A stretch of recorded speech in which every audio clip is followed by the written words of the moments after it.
Today is Friday, January 8th, 2021. Coming up on Roland Martin Unfiltered, broadcasting live from Atlanta.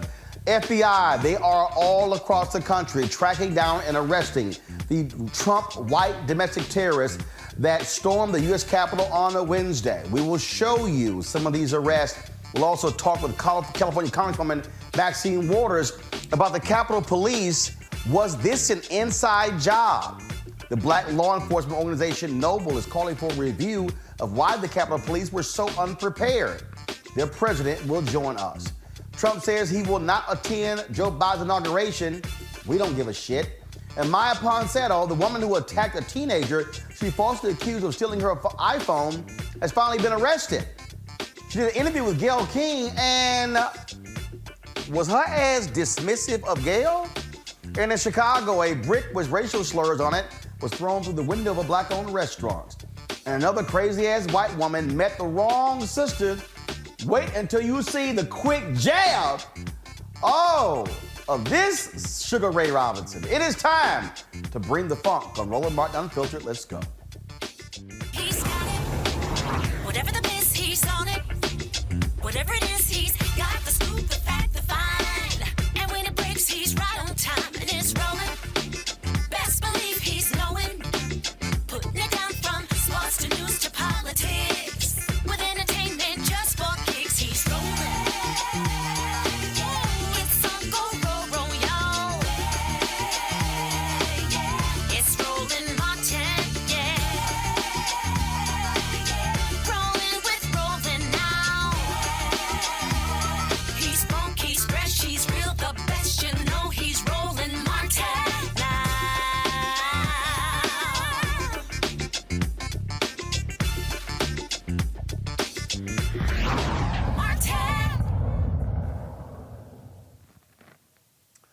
The FBI, they are fanning out across America, tracking down the white domestic terrorists who supported Donald Trump, who stormed the U.S. Capitol on Wednesday. Folks are demanding massive accountability, not just for the terrorists, but also for their leader, Donald Trump. Here is, let's show one of the videos, folks, of the West Virginia delegate recently elected, who was arrested today in West Virginia by the FBI. His grandmother was not at all happy about him getting arrested. If y'all have that video, play it, please. If not, I'll play it for. Okay, so as you see, listen to this, y'all. Just listen. That's my grandbaby's in there. Anything you want to say on his behalf? He's a fine man. And thank you, Mr. Trump, for inviting a riot at the White House. And you're his grandmother? I'm his grandmother.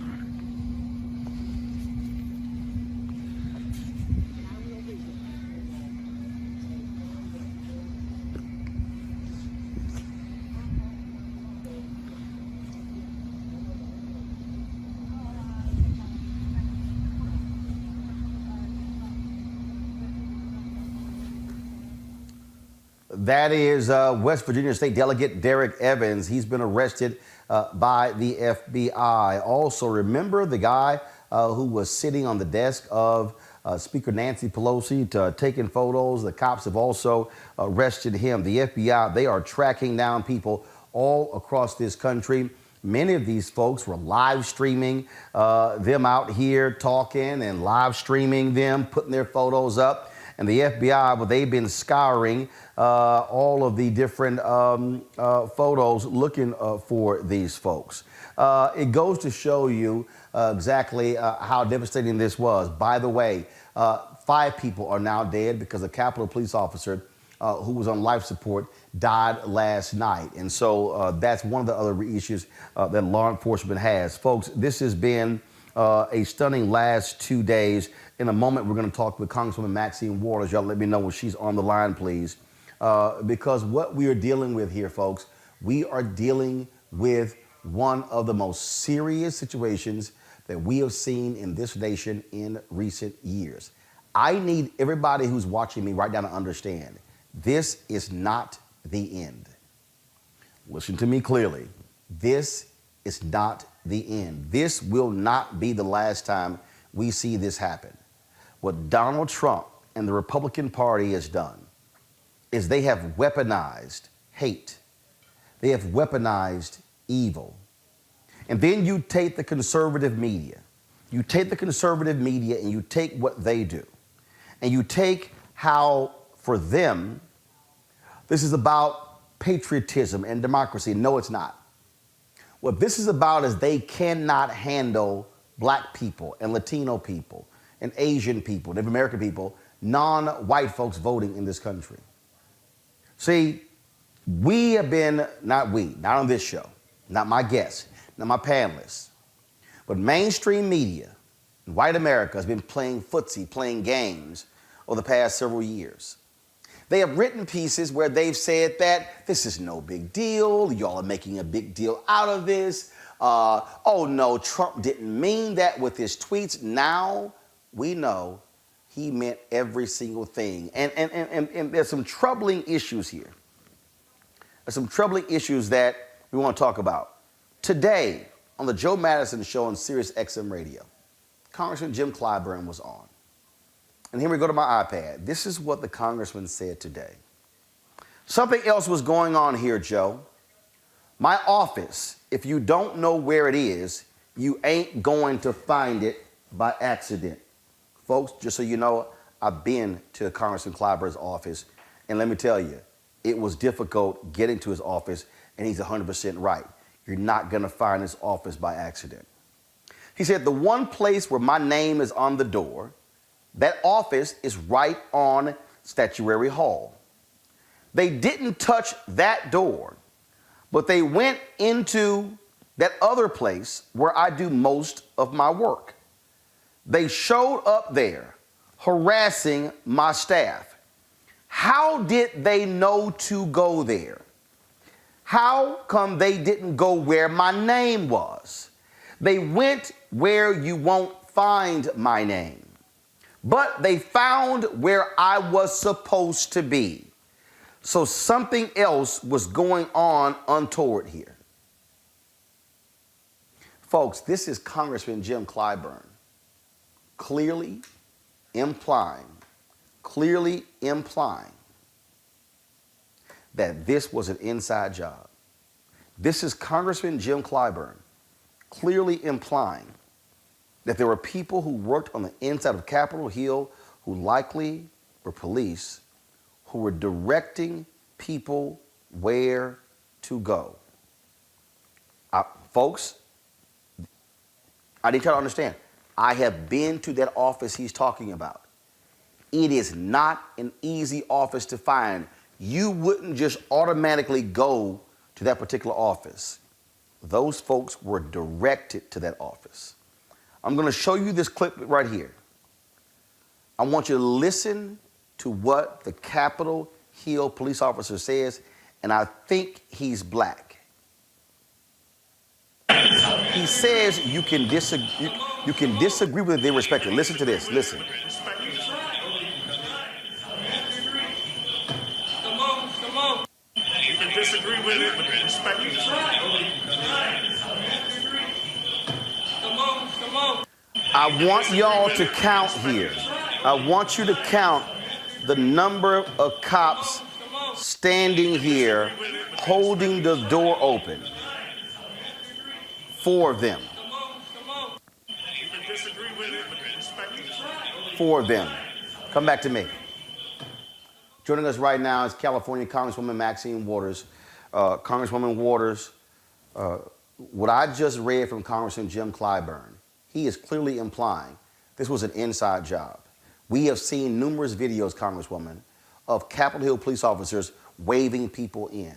This video right here of 4 cops just standing there and just letting folks just trace on through the U.S. Capitol. There are some people who are calling for the Capitol Police to be dissolved and for the Secret Service to take over this police force, a police force numbering more than 1,700 with a budget that exceeds $500 million. Your thoughts? Well, let me just say it is obvious that we've got to have a deep investigation, and we've got to really find out what was happening with the Capitol Police Force. We've got to understand why they would stand, as you just showed in that video, and allow people to just pass through. We've got to understand why they were not equipped with, helmets in some instances and the kind of protection to be able to deal with this kind of invasion. We've got to understand why the police chief assured us that he had everything under control. And I want to just unveil this for you. I spoke about the need to be sure that we were going to have security because of whom I thought was coming. And we already knew the Proud Boys were in town. And I was expecting that the Oath Keepers, the KKK, the QAnon, all of them were going to be here. And so I opened up that discussion in our caucus. I was told that they would have the Capitol Police call me, and he did. That is the chief of police of the Capitol Police.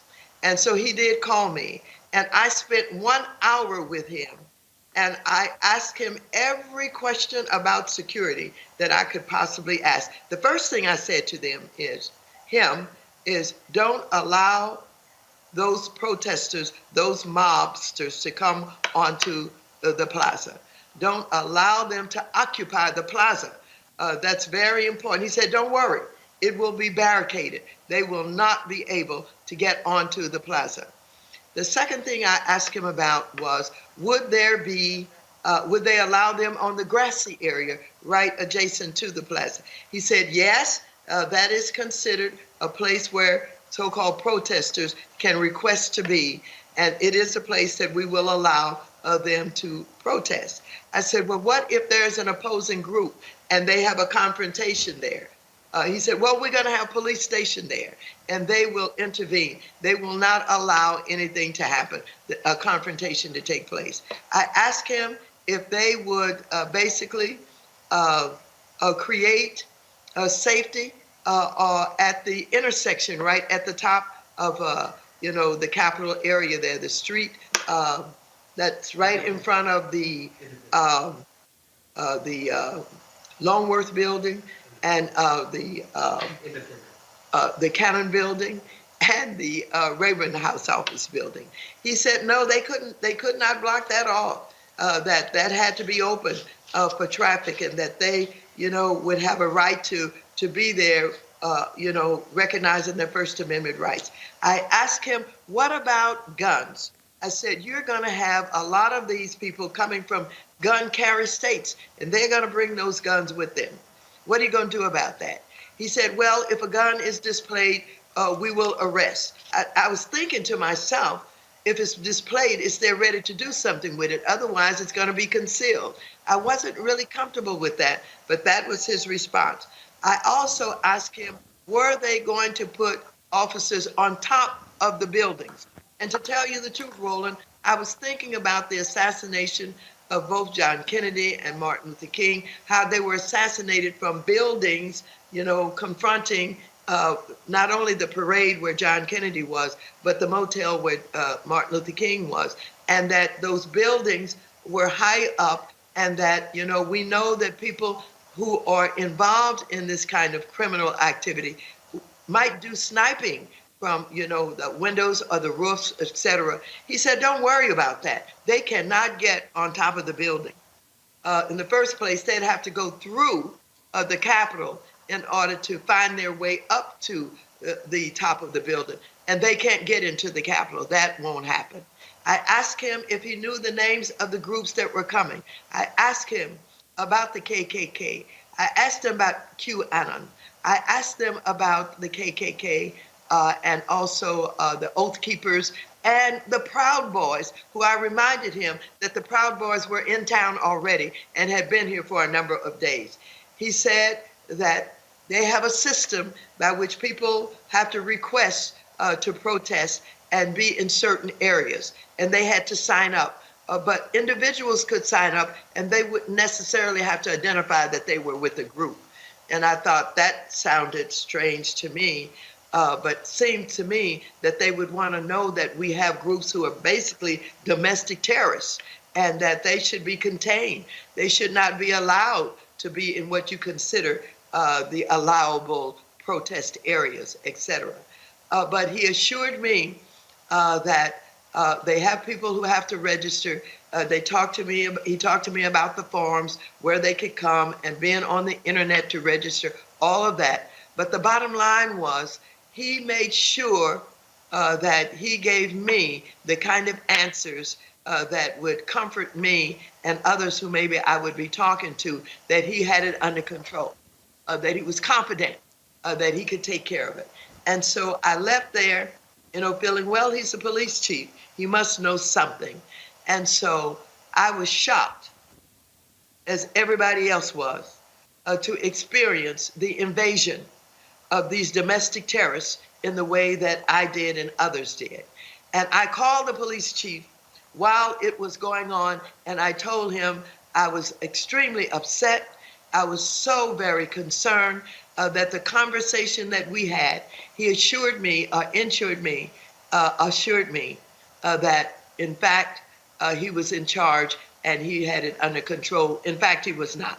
And so here we are with what has happened, with them breaking the windows, with them scaling the walls, with them charging past our officers, doing hand-to-hand combat with some of the officers, chasing an officer up the stairs who was running from them, and going on the House floor and the Senate chambers also, going into Nancy Pelosi's office, and as Jim Clyburn has described, trying to get in his door.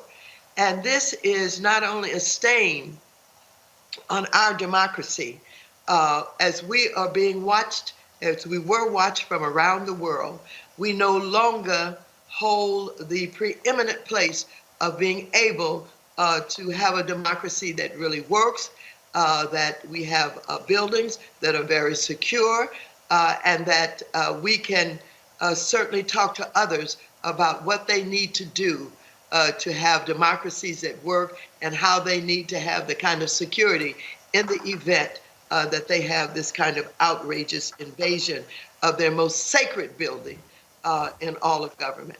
And so that's what it's all about, Roland. I know that you've been, talking with people. You understand. You watched what was going on. And here we are now. We're talking about what we can do to make the president accountable. We're talking about impeachment and waiving all the rules so that we can get the resolution up on the floor. We're talking about the 25th Amendment and what we can do to get with Pence, who has to be in charge of that, to organize the cabinet people in order to consider this. We're talking about what we can do to try and force him to resign. We don't know what's going to happen at this point, but we're all convinced that we cannot walk away without making every effort possible to get him out of office, even though it's only a few days left for him to serve. Here's an article from Associated Press that I find to be shocking and stunning. The National Guard. The Pentagon asked the U.S. Capitol Police 3 days before if they needed National Guard manpower. They said no. But this is the one that I don't understand. As the mob descended on the building Wednesday, Justice Department leaders reached out to offer up FBI agents. The police turned them down both times.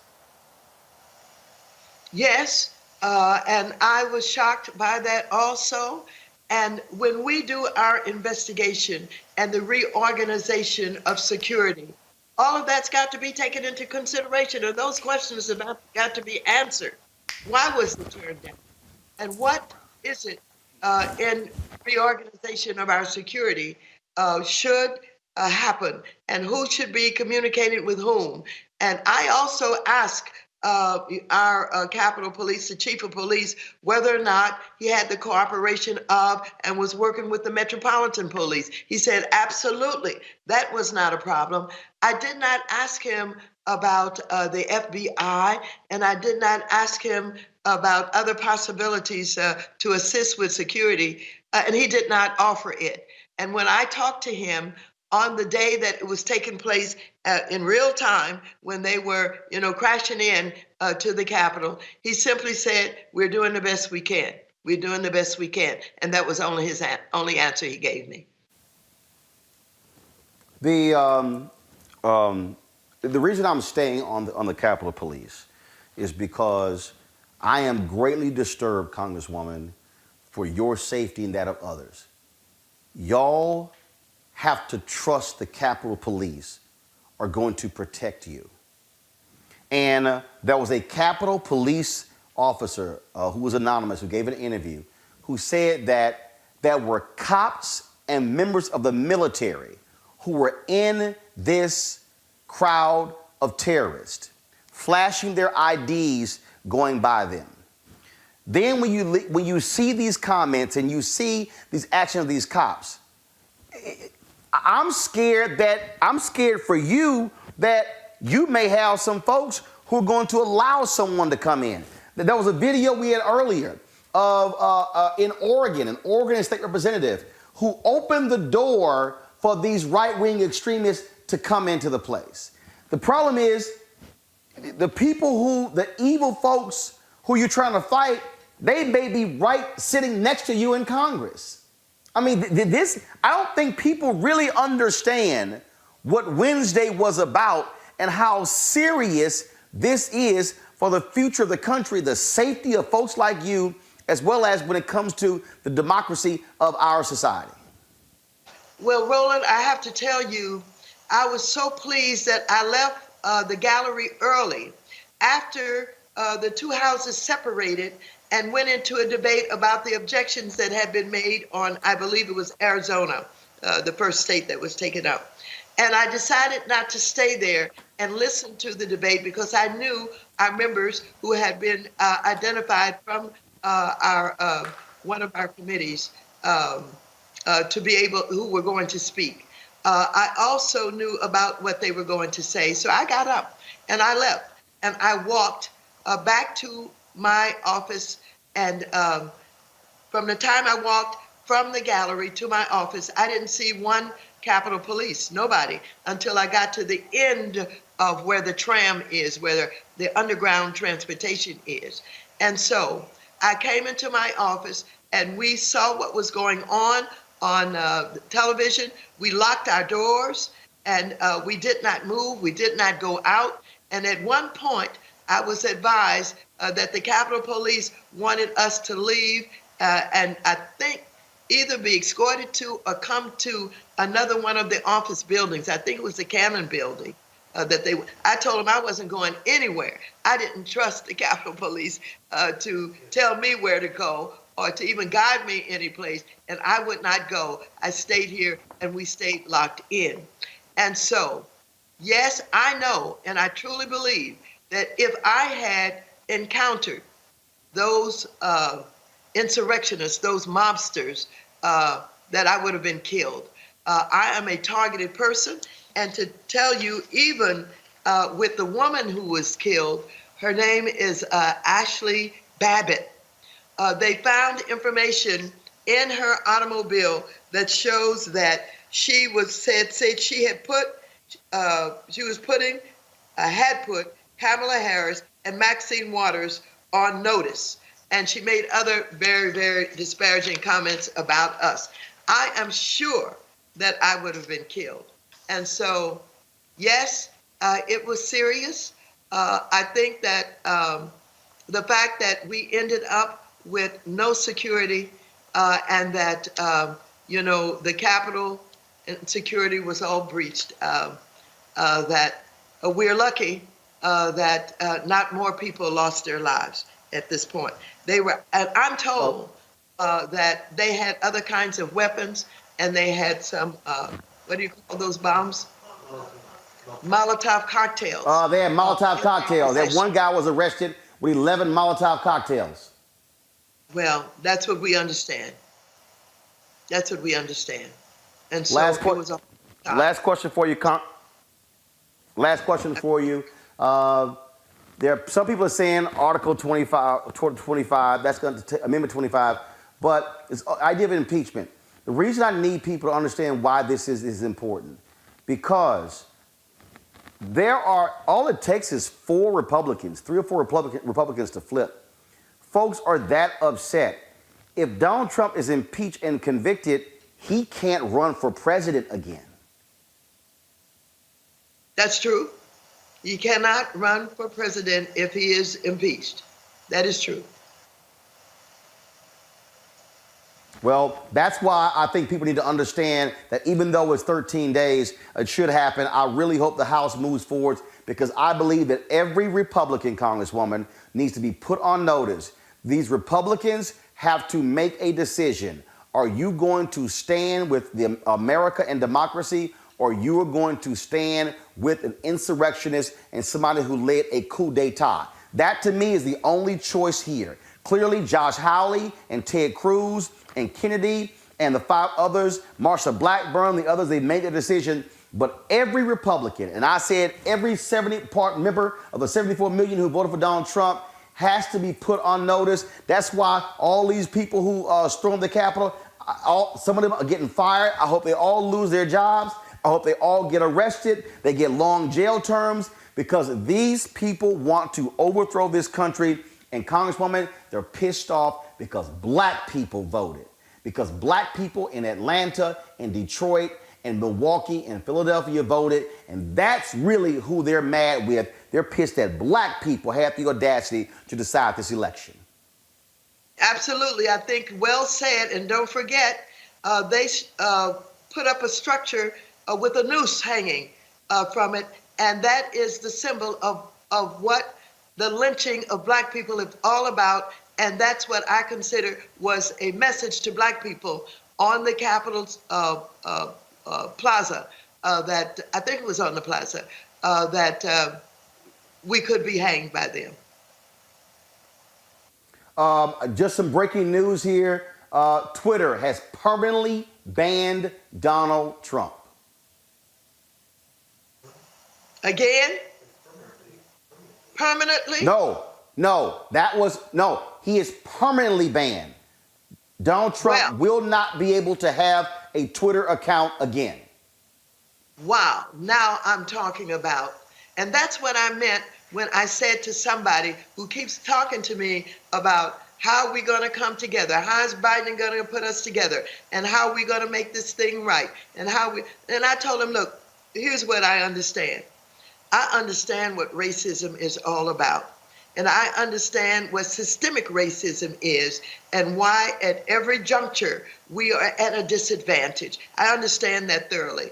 And I also said to them, it is really up to white people to determine whether or not they are going to change their ways, whether or not they're going to use their power and influence to change things. White people sitting in important positions, in important institutions. It is up to white people to determine whether or not they are ready and they're willing and that they have the responsibility to help change what is going on in America. The responsibility lies with them. We fight, we struggle, we sacrifice, and we die, fighting for justice, freedom, and equality. Our ancestors have done it. It's going all the way up through today, where we have young people who are dying at the hands of police, who target young black men in particular, who are unarmed and shoot, people lying in their beds like they did Miss Taylor. And so it's up to white people to get started. We're trying to change America. I agree. Congresswoman Maxine Waters, it's always great to have you on the show. Keep leading, and we're going to keep following. Thank you very much. Thank you very much. My panel, Michael Imhotep, hosts the African History Network show. Amisha Cross, political analyst and Democratic strategist. Michael Brown, former vice chair, DNC Finance Committee. Michael, You heard what the Congresswoman said. I'm telling you, Michael, I am very, very concerned about Capitol Police. When I see another video of these cops saying, oh, you can disagree with it, but respect it, stuff along those lines. When you see them opening the doors, when you see them waving these people in, look, it has to be scary, Michael, to think that if you're a person like Congresswoman Maxine Waters, these are the folks who are supposed to protect you. In essence, you pretty much have a Fred Hampton informant standing right next to you. Yeah, it's like in some of these police shootings where, thank goodness there's videotape, because otherwise it would just be somebody's word against somebody's word. And to watch Obviously we've all seen so much footage over the last couple days, but I have not seen the footage you just showed about the when the officers were holding the door and kind of basically escorting them in that hallway where the stairwell was. What can you say? I mean, it's clear as day. Can you imagine Black Lives Matter folks being escorted into the Capitol during a protest march? Obviously, we all know that would never have occurred. They'd have been hit with rubber bullets, if not real bullets. So it's just, it's unfortunate. It's clearly so fortunate that the new administration's coming in to have obviously an investigation about what happened. Clearly, Congresswoman Waters and Speaker Pelosi and Congressman Clyburn are all very concerned about the Capitol Police and their behavior during this endeavor. So I guess we'll have to wait to see what happens. By the way, I love your fireside chat. It looks very nice that you had the little fire behind you. Well, we figured we're here in Atlanta with this Airbnb. We got a different little look. I might have to bring the fireplace back to the studio in D.C. So we'll see. I must say, Amisha, here we go to my iPad. I really love the look of this. Donald J. Trump, account suspended. And think about it. All it took was a siege on the Capitol. It's really frustrating that it took this long, to be honest. And I know that Donald Trump had weaponized social media. He used social media, specifically Twitter, to send out these messages to his supporters, the MAGA crowd, to incite violence, not only during what we just saw in that raid on the Capitol, but also on state legislatures, specifically against COVID regulations, against mail-in balloting. We saw it time and time again where he has incited people to go and cause chaos and mayhem across the country. And I think that Twitter definitely made the right decision. And to Maxine Waters' point and yours as well, Roland, earlier, the Capitol Police have a lot to answer to. We've seen pictures of them taking selfies with some of these crazed mobsters. We've seen them using water to get any types of gas or anything out of their eyes. We've seen them basically coddle these folks in addition to doing handshakes and telling them that they were doing the right thing. And I think we do have to question how a lot of these individuals knew exactly what offices to get to, how to get to certain offices, the speed at which they were able to do it, and the fact that, all of this was a lot more coordinated than is being led to believe by some of our major media sources. A story came out of Raw Story today, which basically alluded to the fact that the Republican attorney generals funded a lot of these individuals to come to D.C., funded a lot of this, a lot of what we saw happen the other day. So I think that there are a lot of people who need to be taken to task here. And we need to not only just think about the day in question, but also all of the people who are involved in orchestrating it. And quite frankly, Republicans have a lot of blood on their hands. Michael Imhotep, I made a reference to William O'Neill. William O'Neill was the informant for the FBI, who was the right-hand man of Fred Hampton. He was the man who gave the officers in Chicago and the state's attorney's office, gave them the floor plans of the house where Fred Hampton was and pinpointed exactly where Fred Hampton was sleeping, and was the one who gave Fred Hampton the drink that knocked him out as well. That is of concern, to have these Capitol Police officers walking around with badges and guns, and they are there to protect members. Who says one of these folks doesn't go rogue and decides to fire a bullet into a CBC member because they stand with Trump in these domestic terrorists? This is the greatest concern that we have. It's same reason for the president. The Secret Service is there to protect the president, and there's always that fear of an inside job. These people showed themselves. They showed exactly who they are on Wednesday.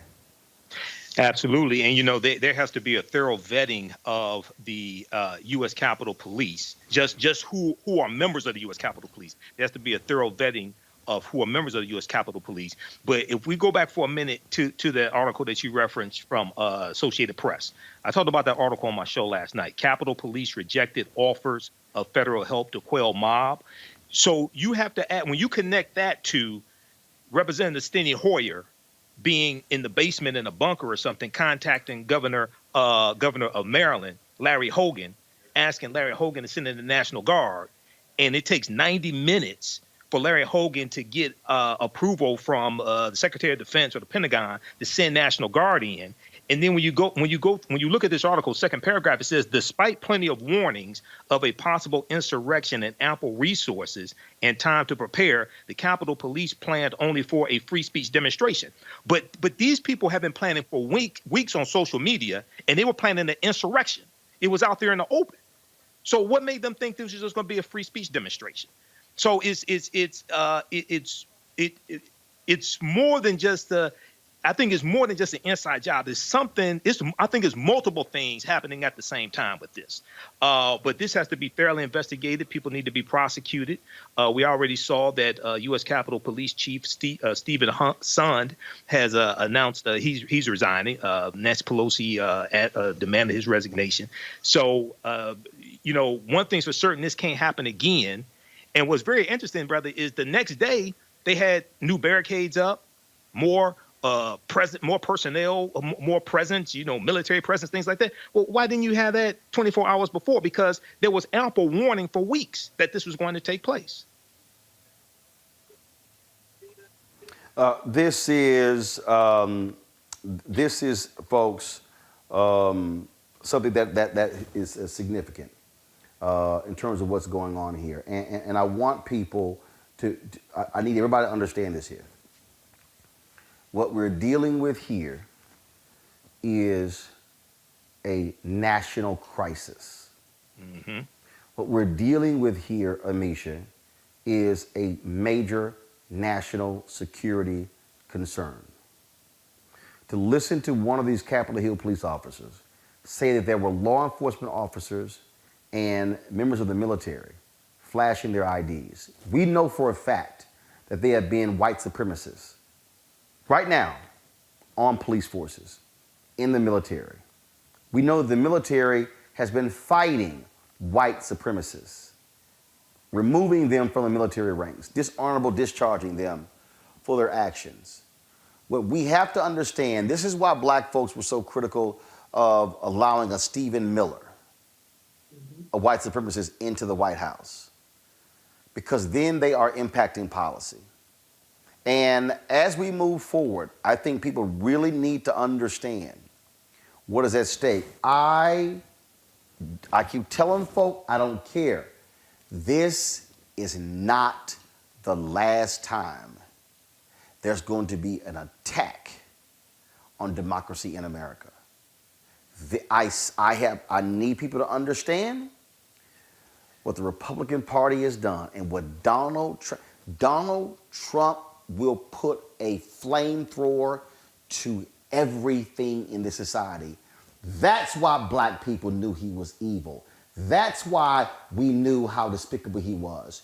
And black people warned America, and America, namely white America, did not listen, Amisha. No, you're absolutely correct, Roland. The flag was waved by black people from jump, from the start of President Trump issuing the birther movement and spreading lies there. Black people always knew what the capabilities were should the Republican Party become weaponized. And we saw that through social media. We saw it through conspiracy theories. We saw it through right-wing media that was carrying those conspiracy theories.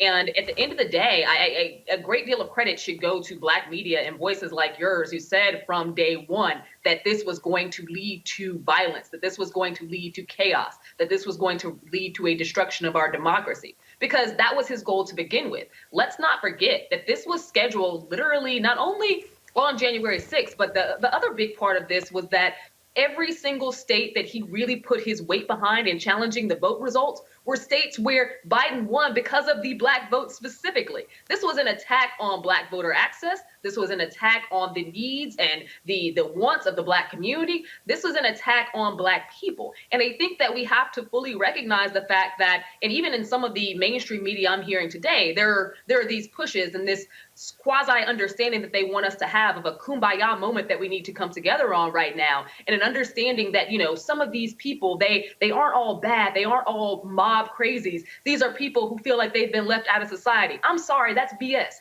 These are people who plan to come here to cause chaos and mayhem. These are people who've been planning for weeks. These are people who came to DC with IED bombs, ready to act a dang fool. These are people who were intent on harming individuals simply because they wanted to take away the duly elected new president-elect Joe Biden, but moreover, because they wanted to diminish the role of the Black vote. This is no different than when we saw white people act crazy about Black folks voting in the 60s. This is no different than when they did it in the Jim Crow era. This is no different than when they did it post-slavery. This is in Reconstruction. This is what they have always done. When they feel as though Black people are getting power, they will clown every time to take it back. And that is where we are.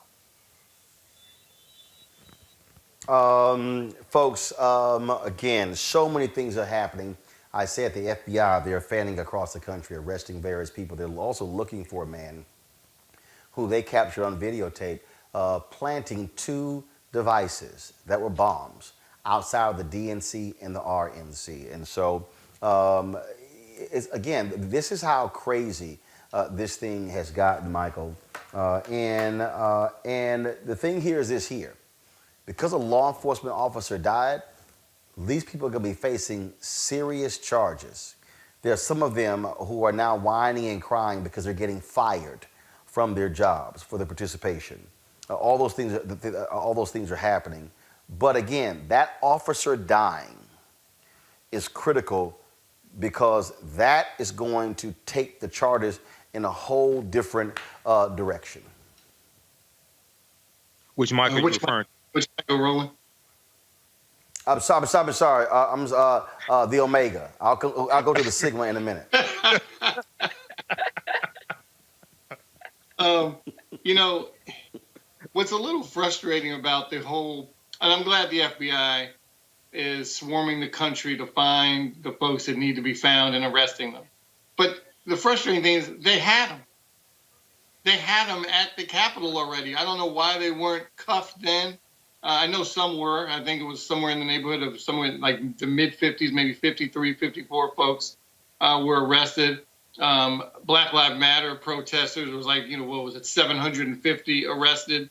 So I don't know why they weren't arrested then, which goes to the whole, I guess the term using potential inside job and letting folks just go back home, letting them leave the scene, letting them leave the site. And that's what's so frustrating about kind of what occurred and what didn't occur with law enforcement, especially when you had them already inside the Capitol. Clearly, you already have them, and you have the evidence that they were inside the Capitol. You cuff them up, you put them in a certain area when they come outside to be processed. They chose not to do that. They chose to let them walk out and go on about their business. So that part is also frustrating. Also has to be investigated why they were able to leave.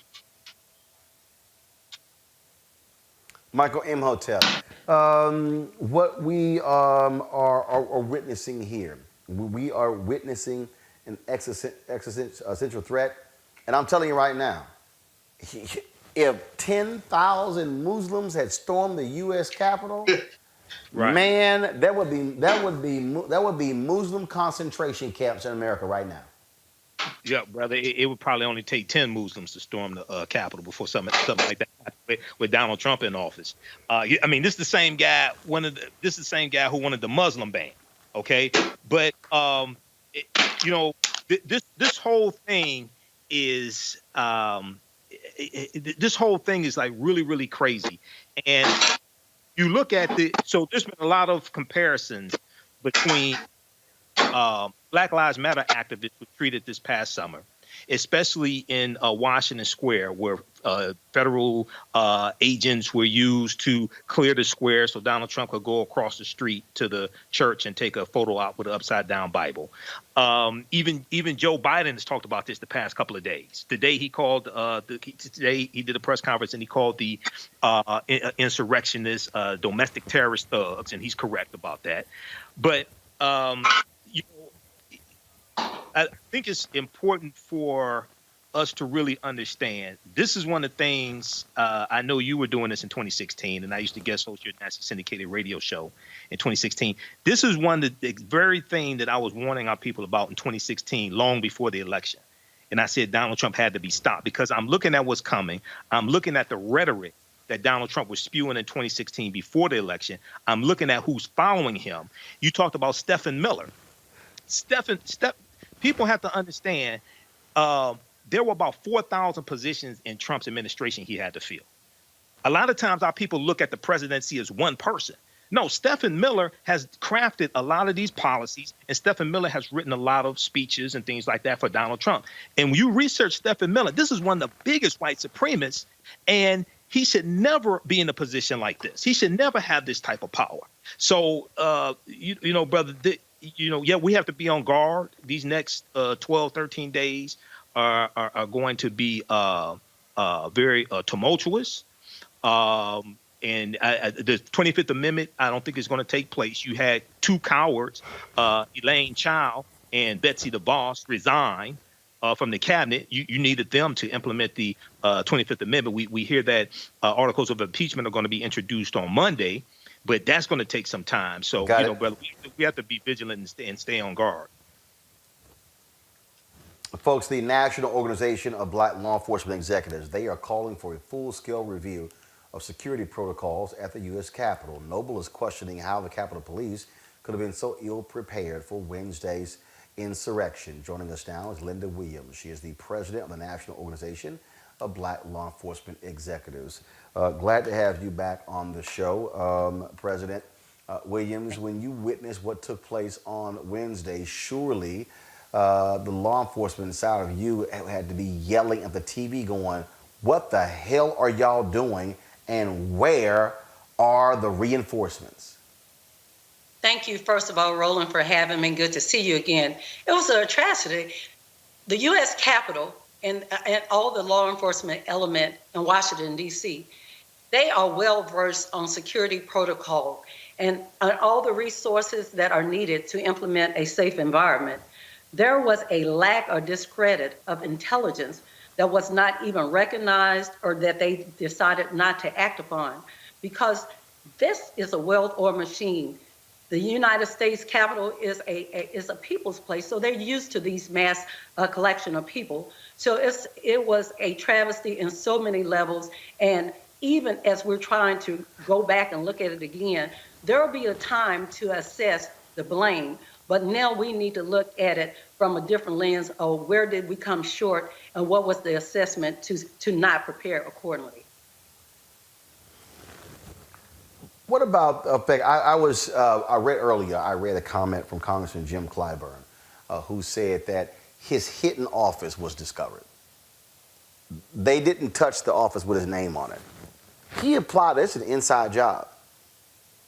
You know, that has to be extremely scary to think that the people who are supposed to be protecting members of Congress could very well have been aiding, abetting those who stormed the Capitol. And that's why it has to be a thorough after-action report. Just like how we saw that some of those officers were pacifying or placating that mob. As federal employees, we are apolitical, and there's a standard and a professional aptitude that one takes. And so, again, a thorough after-action report. It was a travesty on so many levels that they need to go back and look at it step by step, because it's not a lack of preparation that they didn't know how to do it, didn't know what to do. We know every 4 years there's an inauguration, and it's a well-oiled machine with law enforcement from all over the nation to converge in for a safe environment. So again, we have to go back right now, not to assess blame, but again, go back and walk backwards to see where that lapse in decision making was made. I'm hearing, first of all, the interim police chief is Yoganda Pittman. She was a deputy to Stephen's son. She is now the acting chief of Capitol Police, a sister now. And the thing here, how do you lead an investigation of this type? Some people are saying put Capitol Police under Secret Service. And so how does one go about even, some people are saying, you got to purge the ranks of people who were aiding and abetting these folks. How do you even do that? It starts with a collaborative effort, not only from the investigative arm of the Capitol Police, but external investigators to come in to make it unbiased. And so it has to start from day one of what that planning, how they start planning, and who made the ultimate decisions of not to execute, the elements and the resources needed to control such. So it goes way back. They are very well tuned, and they have done this over and over without this occurring. So again, the decision makers, who did that and for what reason, and that's where we need to start, because this is nothing new. It happens all the time. Now, with the intel or whether they were biased in doing that and not to give the same protection and put the resources for a crowd of that nature versus what they did to Black Lives Matter is what we need to look at. We talked to Congresswoman Maxine Waters, and she had a meeting with the chief, the former chief now. We assured her everything is going to be fine. But what really bothers me is after, like in the midst of this coup d'etat, the Justice Department called and said, hey, we can send FBI agents. They go, nah, we're good. We got this under control. What? I would think in that situation, you say all hands on deck, send me everybody you got. Well, Roland, the proof is in the pudding. The images bear themselves out. We saw what happened. We saw that there was a mob. They call it insurrection or coup. Domestic terrorist is what it is. And so, again, that they were asleep at the wheel, that they decided, because this has not been done at a Trump rally before. That's not in-depth intel. You still have to prepare and be on the ready. One thing in all my training as a federal agent, you are trained for what you know. You might not get to execute those skill set every day, but this is something that wasn't out of the ordinary, and a plan and a secure security plan was in place. There's a standing MOU throughout Washington, D.C., as we see all the time, and you know that even at the White House, Secret Service guards the White House ground, Park Police handles the sidewalks, and Metropolitan handles the street. So it is ever rotating jurisdictional support as we secure these buildings in Washington, D.C. So it wasn't that the security plan did not exist. The choice was made. Why didn't we execute it accordingly? Linda Williams, President of Noble, we certainly appreciate it. Thank you so very much for joining us. And thank you for having me. All right, got to go to a break. When we come back, we'll talk about Donald Trump saying he's not going to go to Joe Biden's inauguration. Well, we ain't going to miss your punk ass not being there. That's next on Roland Martin Unfiltered. I want to talk to the Trump supporters for a minute. I don't know who you are, and I don't know why you like this guy. Whatever he does, he accuses everyone else of doing. The man cannot tell the truth, but he combines it with being a narcissist. A narcissist at a level I don't think this country's ever seen. And my concern is that he would grab up that power and really treat the country as sort of his little bully fiefdom. Donald Trump is everything I taught my children not to do in kindergarten. He's been exploiting working Americans for 40 years. He's a race-baiting, xenophobic, religious bigot. He says he's for the little guy, but he's actually built a lot of his businesses on the backs of the little guy. Donald Trump the other day said, that it, quote, if he tells a soldier to commit a war crime, the soldier will just go do it. I don't think Donald Trump has even read the Constitution, knows what's in the Constitution. A toxic mix of demagoguery and mean-spiritedness and nonsense. I just cannot support Donald Trump. Donald Trump is a delusional narcissist and an orange-faced windbag. Donald Trump is a con artist. He doesn't know the difference between truth and lies. He lies practically every word that comes out of his mouth. I think he's a kook. I think he's crazy. I think he's unfit for office.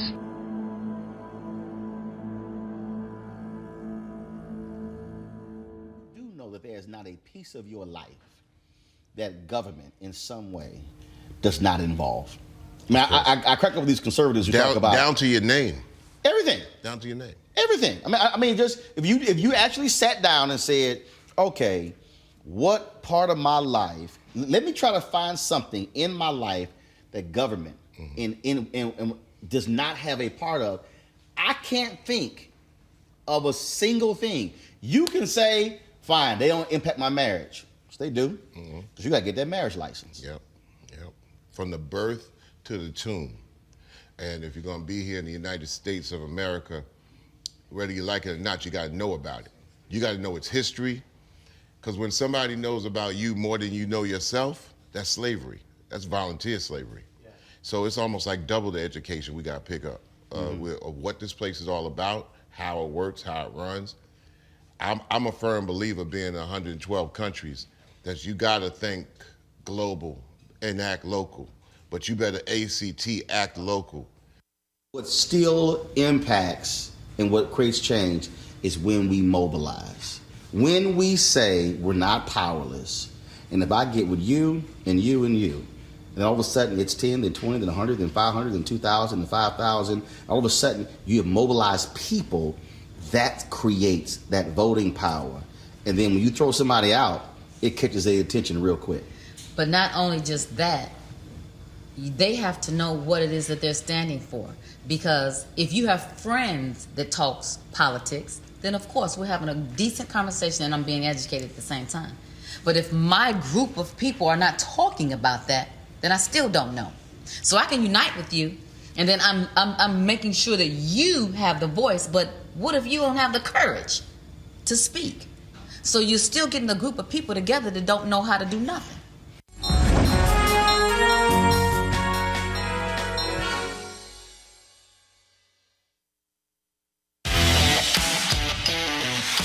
Kamala Harris.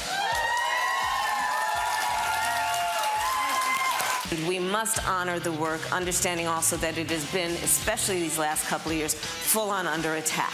It is organized labor. It is the leaders who are here and are watching who every day fight for working people in America. I'm in full support of those child care workers organizing to receive the benefits and the pay they deserve. We need to allow workers to unite. I will work against those right-to-work laws. And so I stand here in solidarity and in support of all the work that you do every day.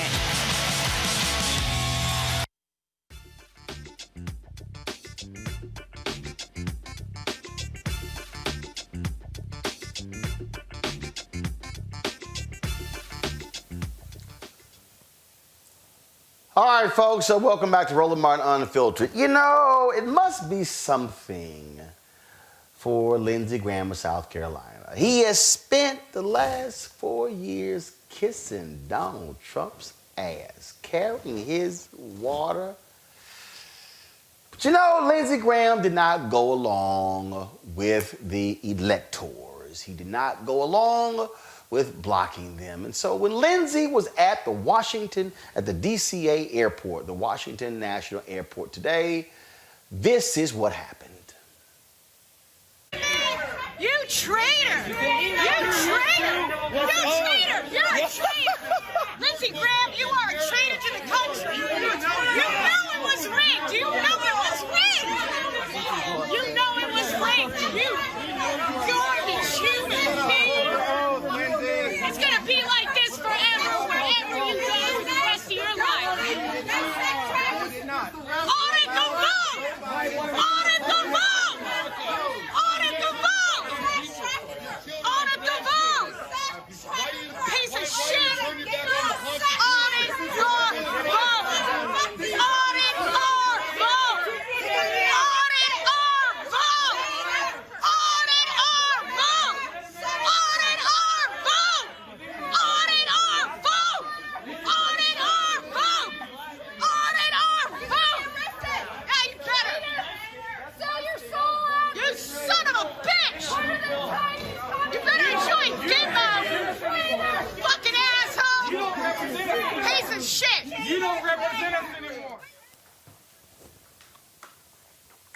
Well, Michael Brown, how do you like me now, Lindsey Graham? All that ass kissing, and they hate your guts.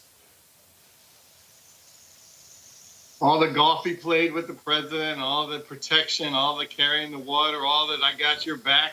Remember, this is all after the 2016 primary when he was talking about Trump like a dog, and then, of course, Trump won. Then he became his best friend, his golf buddy, and then he stood up for the Constitution in the end, and he gets attacked in National Airport. So, but those are the chickens coming home to roost for all of these Republicans that now have to deal with the consequences of basically driving off the cliff with this guy. He's messed up their party. Keep in mind, he became president. Obviously, the Republicans had the White House. They had the House of Representatives in 2016. They had the Senate. He lost it all. So all of this great, wannabe great, all this wonderful about that he considered himself a great president, he lost all the gains that they made as a Republican Party. And now I don't even know if folks know what the Republican Party even stands for anymore. So you're right. How do you like me now? It's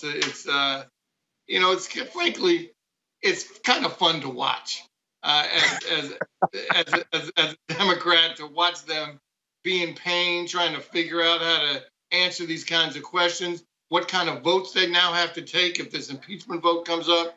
Because I'm with Michael. I forget the 25th Amendment. None of them have enough courage on the cabinet to do it. That includes the vice president. So you can forget that. The only chance that you have to hold them accountable at all is an impeachment. So we'll see what happens, whether there's enough time for a trial. But keep in mind, even after he leaves the presidency, a trial can still happen, which will then be controlled by Chuck Schumer. So there still could be accountability for folks in the end. I have absolutely no sympathy whatsoever for that punk ass Lindsey Graham. Michael Imhotep, I have none. I'm punk ass Trump, punk ass Graham, punk ass Ted Cruz, punk ass Josh Hawley, yep, punk ass Marsha Blackburn, punk ass Kennedy, all of them. I got none whatsoever. They get everything they deserve because they have protected that thug. They had no decency, no morals, no values, no principles, and I don't care. I don't care whatever. Cuss them out, yell, scream, holler. I don't care. I feel the same way, Roland, on a lot of that because, see, they aided and abetted Trump for the past 4 years, and we have to really understand all these Republican senators, with the exception of Mitt Romney to a certain extent, all of them have blood on their hands. The reason why is not only have they aided and abetted Trump, but back in February 2020, when they had the chance to vote to remove him from office, and this was early on dealing with coronavirus, before it was even labeled a pandemic, they choked and they didn't remove him from office. People like Susan Collins said, oh, she thinks he learned his lesson, then she backtracked on that. Lisa Murkowski had the opportunity to vote to remove him from office, and they didn't do that. Now you got 360,000 people dead from coronavirus. If you had removed it from office, and if you had lived up to your oath that you took to defend the Constitution against enemies both foreign and domestic, we wouldn't be in this situation now. Now you got 360,000 dead from coronavirus. You have a cratering economy. You have this insurrection that took place on January 6th. Okay, now you want to jump to the right side of history because African Americans and Hispanics and Asian Americans and some right-thinking white people rose up and voted his ass out of office. Now you want to jump to the right side of history. I have no sympathy for any of them. Lisa Murkowski just came out and she said she's for removing Trump from office through impeachment. Why didn't you do that back in February 2020 when you had the chance? So I have no sympathy for them. And if Dr. Greg Carr was here, my friend Dr. Greg Carr, if he was here, he would call them the White Nationalist Party because that's exactly what the Republican Party is. They are the White Nationalist Party. Well, then they have their white nationalist apologists like Angela Earnhardt on Fox News. Y'all, listen to this BS.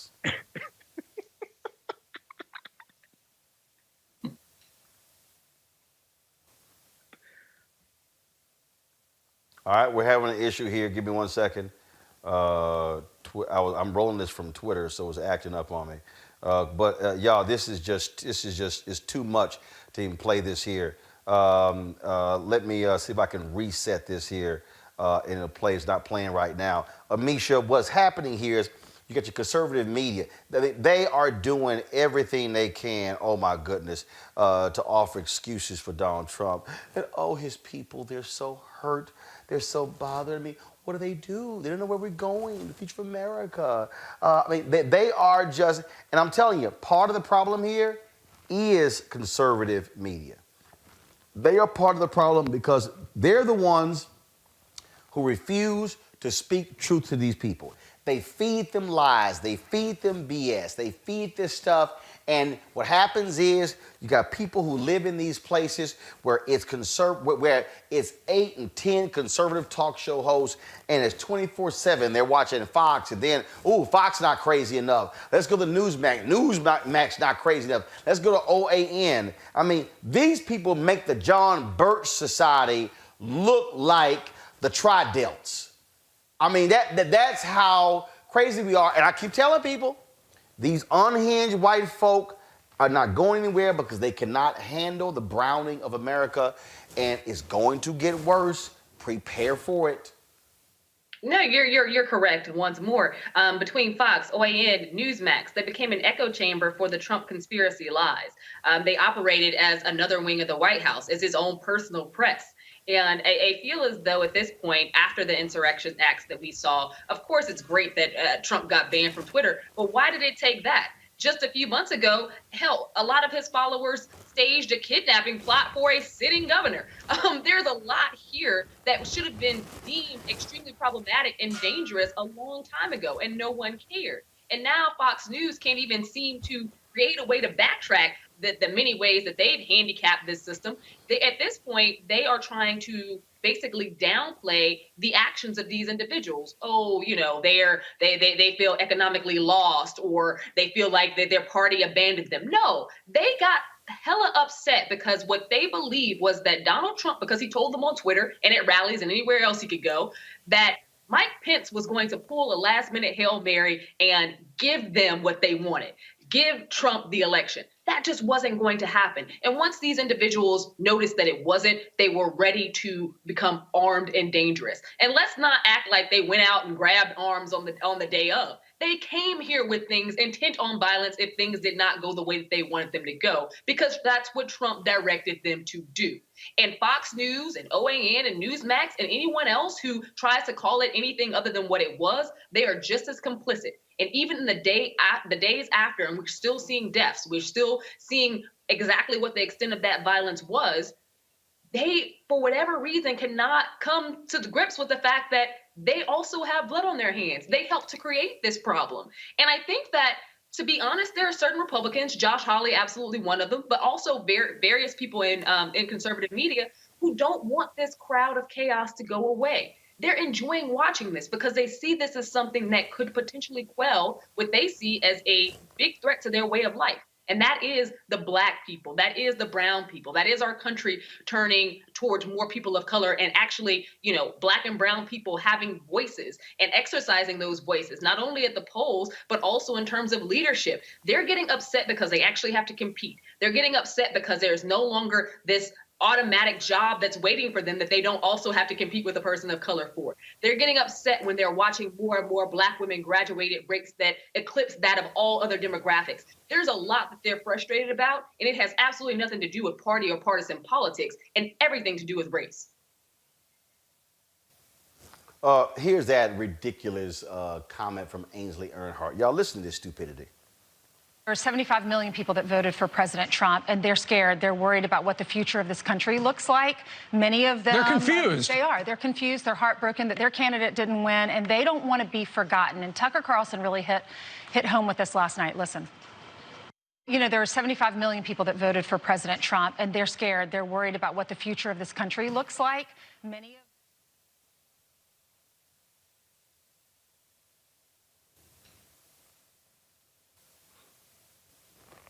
Michael, they're scared. Michael Powell, they're scared. Michael, they don't know what's going to happen next. I mean, is the sun going to come up tomorrow? I mean, what's going to happen? Are we going to wake up tomorrow and we're all wearing French berets? I mean, what's going to happen tomorrow? Are we all going to be forced to eat Canadian maple syrup? I mean, really, it's what's going to happen next week? Will there be fajitas for breakfast in the morning? I don't know what's going to happen. This was the last election of all elections. Who knows if there's going to be a presidential election in 24? I think Joe Biden might live to be 178.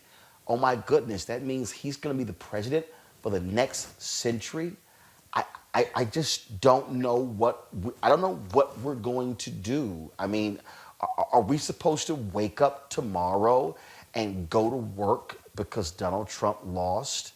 I just don't know what we're going to do with ourselves, because our hero, our standard bearer, our North Star, he's fallen.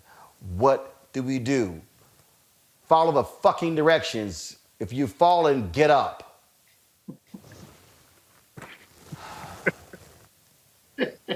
Which Michael? People are sick. Michael Powell. They're sick. They're stupid. Michael Powell is stupid. They're stupid. Oh my God. You know what? Henry, go ahead and go to the iPad again. President Trump, and they're scared. They're worried about what the future of this country looks like. Many of them... They're confused. They are. They're confused. They're heartbroken that their candidate didn't win, and they don't want to be forgotten. And Tucker Carlson really hit home with this last night. Listen. You know, there are 75 million... Michael Powell, they don't want to be forgotten. You're not forgotten. The FBI is looking for your asses right now. Trust me, you're not forgotten. We all know who y'all are. Michael Powell, go ahead. I don't think he can hear you, Roland. Michael Powell. Michael Powell, go ahead. Yeah, you know, it is the definition. It is the definition of white privilege, which you just articulated, Roland, and that's what happened on Wednesday. I mean, there was just these attitudes of, well, the crowd is going to be probably all white or mostly white. I don't think we need to have police on horseback or tanks or fences. We don't need to have it, whether it's inside job or not. There should be a colorblind protocol for security. It doesn't matter whether it's Mothers Against Drunk Driving or Black Lives Matter or these white supremacist racist groups. They should all be treated the same relative to security protocols. And that's part of my frustration, Roland, as you know, with DC being a DC guy and DC not being a state yet, is on certain things, we should be able to do our own security. For example, yes, the Capitol Hill complex is the Capitol Police, at least as of now, until maybe things change. But the streets are ours. And those black fences that are now up are actually on DC streets. And we could have done that ourselves. There's nothing wrong with us. We don't have to ask permission on certain things. Not everything we have to ask permission on. There's nothing obviously wrong with working with the federal government on different security matters. But we don't have to ask permission for everything. That's why we need to be a state. So then there's no confusion on when the National Guard comes up or when the head of our state, soon to be state, can call a neighboring state and say, hey, can you please bring your National Guard in, without having to go through several different phone calls and different bureaucratic agencies to get the help. So there are a lot of different things that hopefully come out during these investigations outside of the terrible part about 5 people dying. Obviously, the Capitol being run over by white supremacists and Trump supporters. So there are a lot of other things, too, that may come out of this that hopefully help move things forward, like D.C. statehood.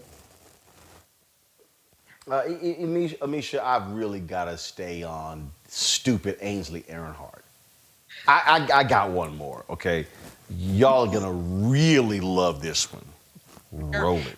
You know what? Mike Pence can just wave that magic wand. It'll all be fixed. I hope that doesn't taint their relationship because they have been such supporters of one another and been a good team because Donald Trump... How can it be good after that? I'm sure it won't be, but I hope that, I hope the president will be able to forgive him because Mike Pence is such a stellar individual. His walk with God is amazing. I mean, he's a good man. And, both of them have done a lot to help the country. And I hope that they can move forward and move past this and just agree that there were differences. I'm sure the president feels like I'm responsible for him becoming vice president, so he should have done this for me. But the president, as you've been saying all along, Brian, the vice president has stood by his side and supported him all along the way. So hopefully their friendship won't end after this for the good of the country. I bet you it's done. Yeah, I know. So. You know what? Mike Pence can just wave that. Okay, and Amisha, when Steve Doocy is the voice of common sense, you know you're an idiot. Because he is truly one of the dumbest people on television. Ainsley Earnhardt makes Steve Doocy look like magna cum laude. Well, Roland, we have seen time after time how quick Donald Trump disposes of his would-be alliances when they no longer work for him.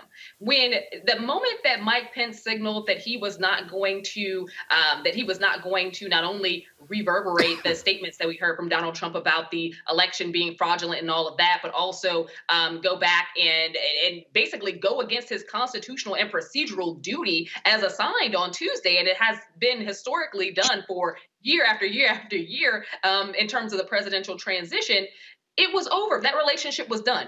And Donald Trump knew that Mike Pence wasn't going to do it. He knew that his pressure campaign wasn't going to work the entire time. And that's why I think there's so much onerous to be paid on Donald Trump's culpability in this entire heinous situation, because he knew that Mike Pence was going to be a man of the Constitution in that moment. And to Ainsley, I honestly don't understand where she's been over the past 4 years. Donald Trump throws away friends and acquaintances like used toilet paper. This is not a new thing. It doesn't matter how long he's known these individuals. He acts like he doesn't know you, just like Peter did in the Bible. Cock crows 3 times and it's over. I don't know you. I ain't never seen you. And I'm just surprised. Well, not surprised, because she's been touting lies on Fox forever.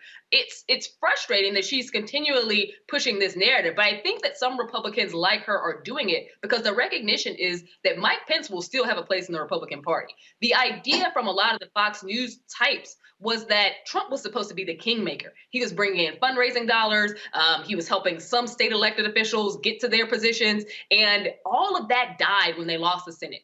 That died when he completely lost in large numbers. This wasn't a small electoral victory for Joe Biden. He mopped the floor with Donald Trump. And I think that, that reset the entire narrative. And now it's this Hail Mary, let's try to bring together the old band and put them back together again, because Mike Pence is the one who's going to come out of this shining, not Donald Trump.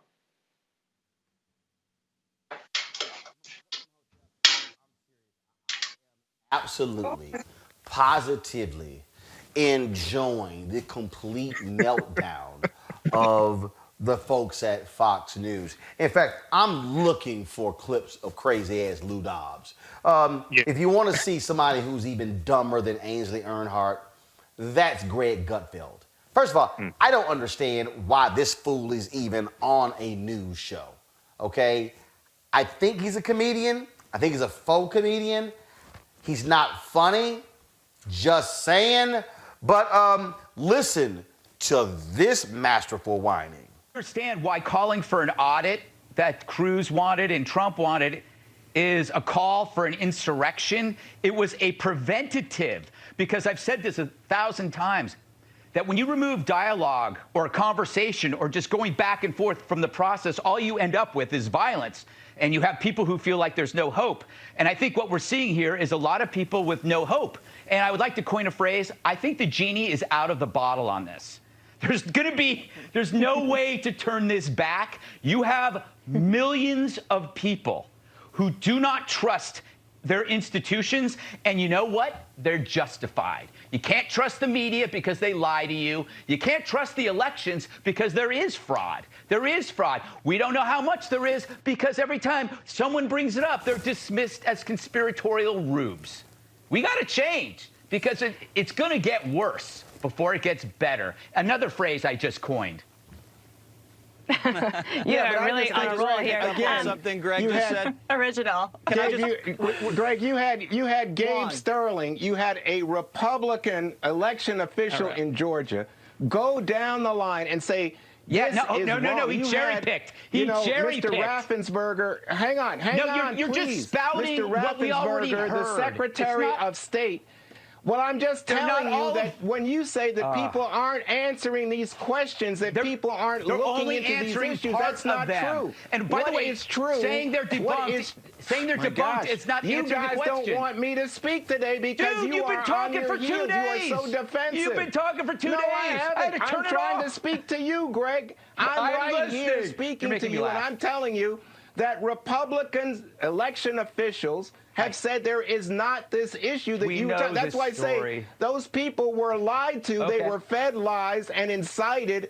They are on social media and they are receiving points of that total distortion. Can I respond? That's why they think that you talk about 75 million who need to be heard. Yes. Why should we hear people who are being fed lies? There you go. We finally got to the point. These people are so stupid that they fell for Trump's lies. That's what they think about you. You said that. I said they were being fed lies. I was your editor today, Juan. No, you just distorted it. They are not stupid. They are being fed lies. They're gullible. What I just said to you. They're naive. Unlike you, Juan. Hey, Juan. You see right through it. You know, hey, Juan, you know what a big lie was that they were fed, that the whole country was fed? That Hunter was clean and his laptop was hacked and it was a Russian scam. That lie right there by your friends in the media and corporate America, that right there probably had more impact on this election than any of the little shenanigans you guys cooked up in Wayne County or Fulton County. And that's a fact, and that's not a lie, and you can't deny that at all. My last comment's going to be 74 million voted for Trump. 80 million voted for Biden. We're all Americans. Let's figure out a way to come together. We'll figure out that. Okay. More on the 5 coming up next. So Michael Imhotep, I'm confused. Yeah. Idiot Greg Gutfeld says, we need to have dialogue, but he won't let Juan talk. Right. Then he says that you can't trust the media because they lie. Then he lied. Then he said, there's voter fraud, but we can't talk about it because then you're called a kook. Where's your evidence? I mean, literally, the lying that he says exists, and then he says the media lies. You're a dude you're a media dude on a TV show, and you're lying.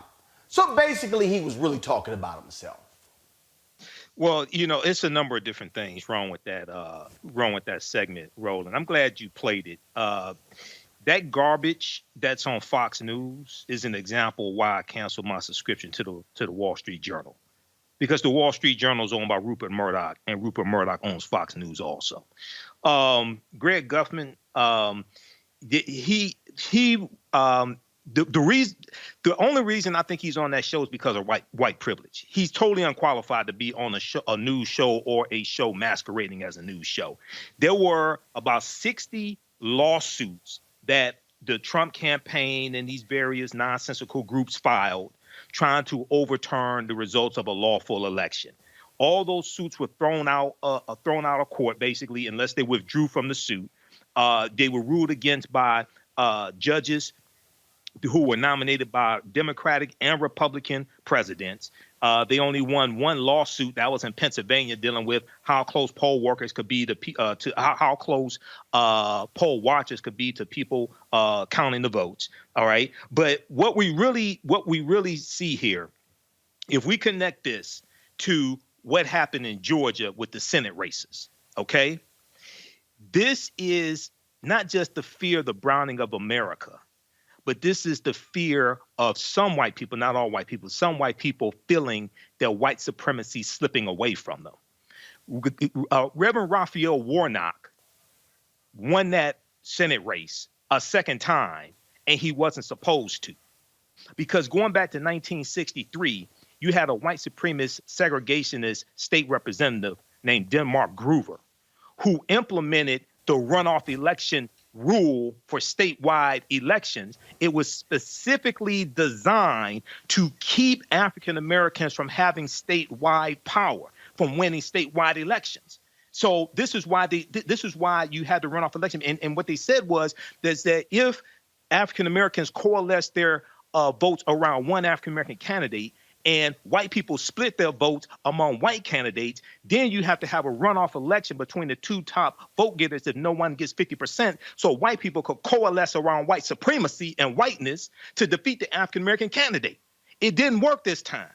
And you got a lot of these, well, you have a lot of these people, not all white people, but enough of them, so 74 million of them voted for Trump, who can't handle this, okay? Well, but see, this is the chickens coming home to roost. You on stolen land and borrowed time. You on land stolen from Native Americans and indigenous African people, and then also Mexicans, okay? And they can't handle the fact that some of them can't handle the fact that they're losing power. All right. So when the woman said that who speaks for them, you know, they don't know what's going to happen yet. They don't know what's going to happen next. Most of them have never been in this situation before because they've always had white privilege to fall back on, and they feel it's slipping away from them now. But they can always depend upon the protector of whiteness, Tucker Carlson. Right. Listen to this utter silliness, Michael Brown, from last night. Much more concerned we are about whether Donald Trump can claim that he actually won Pennsylvania or Arizona or whatever. The Trump protest at the Capitol yesterday is already being used as a pretext for an unprecedented crackdown on civil liberties. Just in the last several hours, we have heard people in positions of power and authority demand that those who support Donald Trump should no longer be allowed to publish books or use the internet or fly on airplanes. Driving cars, holding jobs, staying in hotels, those will certainly be next, and we're barely exaggerating. In fact, we're predicting it. To justify mind-bending, terrifyingly un-American demands like these, they are, as usual, relying on lies and hysteria. What happened yesterday, telling us, wasn't simply that a political protest got out of hand after the president recklessly encouraged it. That is, in fact, what happened. But it's not what they're saying. Instead, they're calling it domestic terrorism. CNN describes it as an insurrection. Chuck Schumer likened it to Pearl Harbor. It was really our generation's 9/11. And needless to say, it was white supremacy. Today, to name just one small but revealing example, the Berkshire School in Massachusetts, a boarding school that costs $64,000 a year to attend, sent a letter to parents describing what happened yesterday as, quote, these acts of violence and racism. Now, if you're a literal person tied to outdated Western notions of linear thought and fact, that might confuse you. Racism? Whatever you thought about what happened yesterday, what was racist about it? Well, nothing, of course. There was nothing racist about it. The Berkshire School is lying. So is everyone else on the left. Why are they doing that? Simple. They know that if they keep saying it, history will record it as true. They understand, in other words, the power of language, and that's why they try to control language. They know that words have consequences. This is scary. In the face of it, the party that should be stepping in to stop it, to push back, to tell the truth. Okay. Here's what I find to be so hilarious about that. Tucker Carlson says folks are lying. That's what Tucker does every single night. Mm-hmm. Like every single night. Then what happens, Michael Brown, is little Tucker, Trump supporters are going to get banned. No. Tucker, let me help you out. They didn't say ban Trump supporters from flying. They said ban the terrorist. Now, he literally said things got out of hand. They stormed the U.S. Capitol.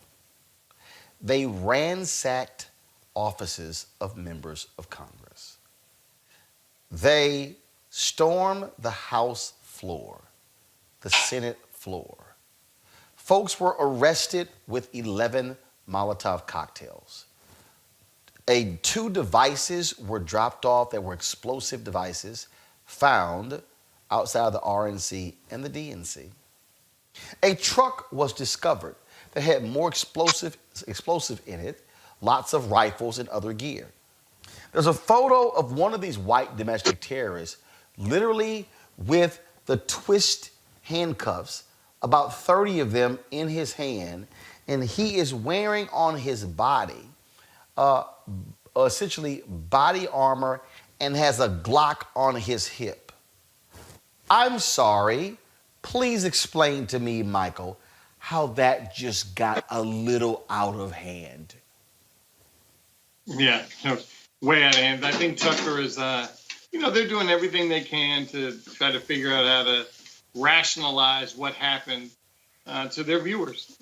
Because if you believe the lies that they've been fed, they need some kind of understanding of what's happening, but they are domestic terrorists. I don't think there's any question about that, and I hope some of these charges do grow into those kind of domestic terrorism charges because they're extremely significant relative to penalties and sentencing. But one thing that was interesting he mentioned, and my wife just showed me something that Sidney Powell and Michael Flynn have now both been banned from Twitter. So I don't know if the president was passing messages through them to tweet, but now they're banned from Twitter. So it does seem to, and I think Tucker had mentioned that about the whole cancel culture we're in. But it's too bad that you brought this on yourself. This is all self-inflicted by this administration, by the president. They've all done this to themselves, thinking. Remember, one of the reasons they've been so cavalier is because they thought, it doesn't matter. Bill Barr will take care of you in the end. Don't worry about it. Lindsey Graham and the Senate and our senators, Republican senators, will take care of us. Don't worry about it. They'll protect us. Mitch McConnell will protect us. Representative McCarthy will protect us. Don't worry, Matt Gaetz will protect us. We'll be okay. And now they've gone so far when you've attacked another branch of government. Basically, that's what it was. The executive branch attacked the legislative branch. That's what happened.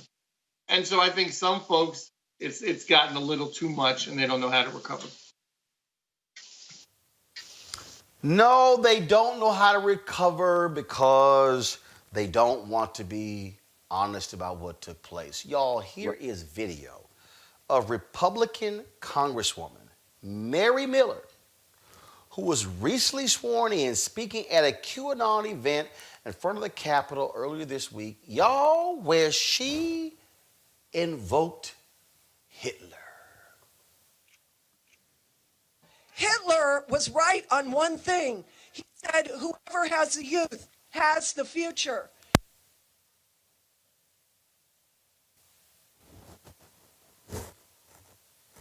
Play that again. Hitler was right on one thing. He said, whoever has the youth has the future.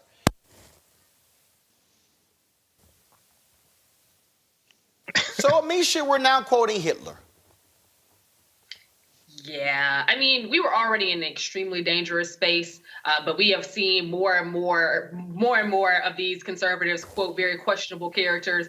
Hitler being one of those people who I would assume no American, regardless of what side of the aisle, what political stripe you have, and if you don't have one at all, everyone knows who Hitler is and knows the history and the tragedies that came from him and his reign of terror. I think that at this point, there isn't too much we can expect from these conservative leaders, partially because they've been able to get away with so much for so long. Also because they saw Trump run rickshot on our government. They saw him rip apart our Constitution. They saw him throw democracy to the curb. And I think that what he did was create his own disciples out here who feel as though they can do and say anything. So Tucker Carlson, one thing he said in that statement was right.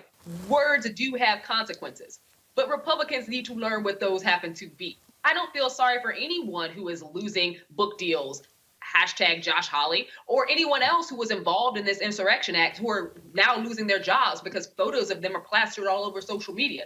That's the cost of basically terrorizing our country. That is the cost of being a domestic terrorist. That is the cost of insurrection. That is the cost of 5 deaths. That is the cost of attacking police. Like, I don't know what they thought was going to come of this. What we saw was something that should never happen on American soil, and definitely nothing that should ever happen from Americans themselves. This is really frustrating because Fox News and several other conservative sources went round and round the bend talking about how Democrats would be the ones to be aggressive. They would be the ones who needed to be police, because if Biden didn't get in, then they were going to be in the streets hooting, hollering, and throwing things and setting things ablaze.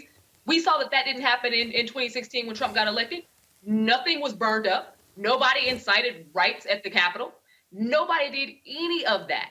But here in 2020, well, in 2021 at this point, there has to be a day of reckoning for not only Donald Trump and his co-conspirators and those crazies who were out there causing chaos and mayhem, but also these right-wing media sources and those on the dark web who have influencer check marks by their names, who are absolutely fine funneling Trump's lies, despite the fact that they knew all along what those things would lead to. And Fox News is culpable as well.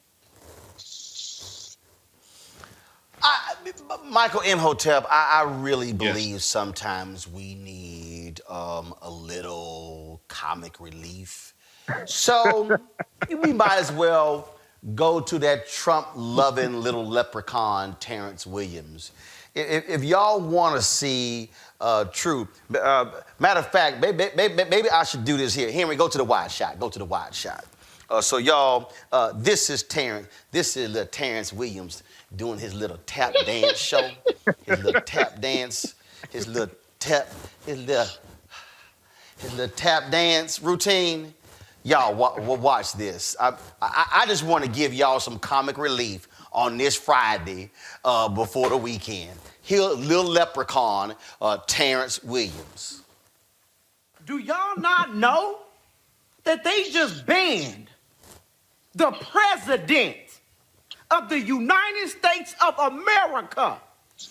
I don't give a damn what side you on. They just banned the president of the United States of America. Every single body in this country should be alarmed by that. Do y'all not? I don't care what side you on. I don't care if you're a Democrat. I don't care if you are a Republican. I don't care if you are a liberal or a conservative. They just banned the president.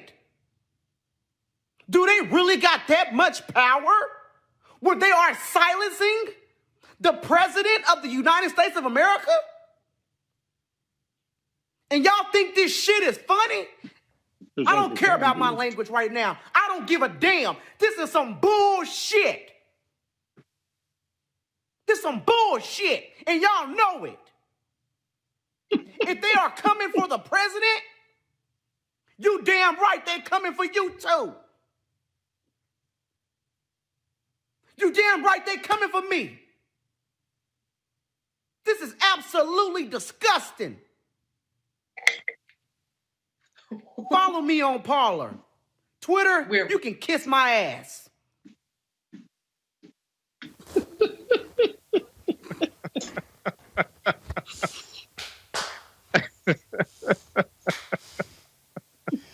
Michael, your hotel, go ahead.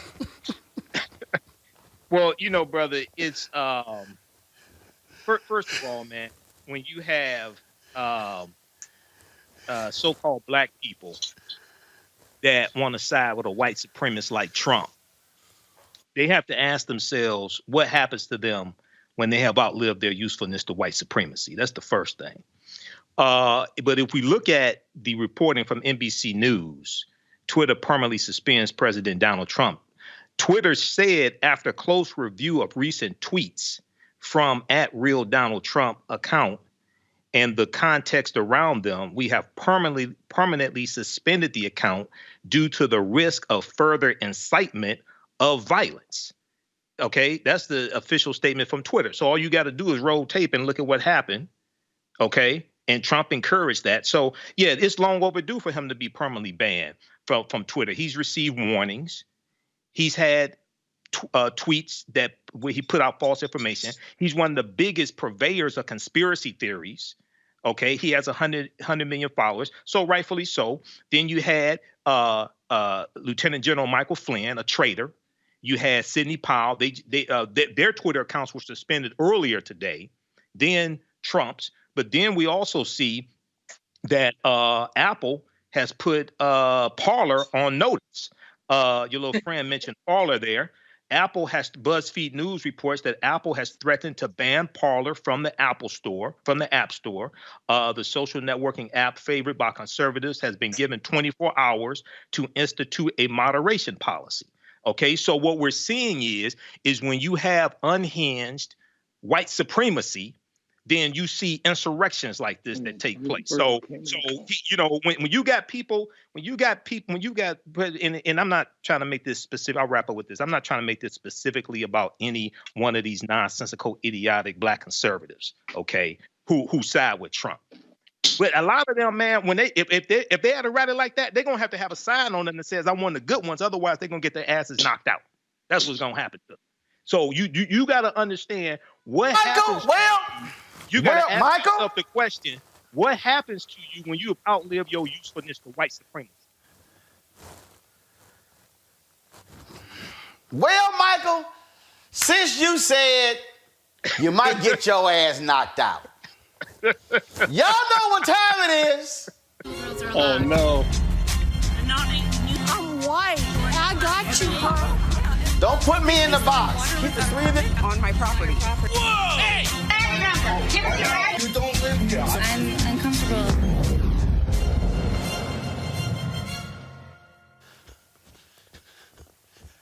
Oh, y'all, I got a good one. I got my Sugar Ray Leonard move on. I came across this video. Y'all, they had at the Capitol little protest for Trump. Sister, white woman. Oh, wait till y'all see this. Roll it.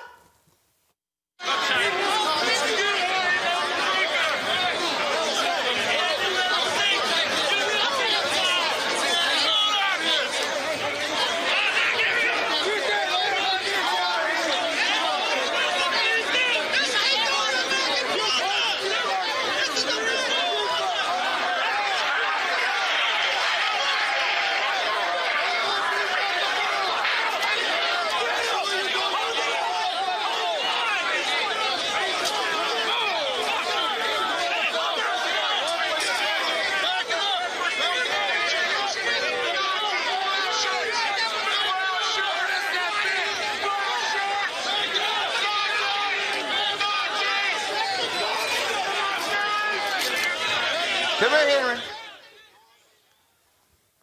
All right, y'all. I'm going to roll that one more time for y'all. But I want y'all to see. The white woman tried to grab the sister's phone, and the sister was like, and she hit her with one of the, Mike Tyson is like, damn, she quick with that jab. Roll it.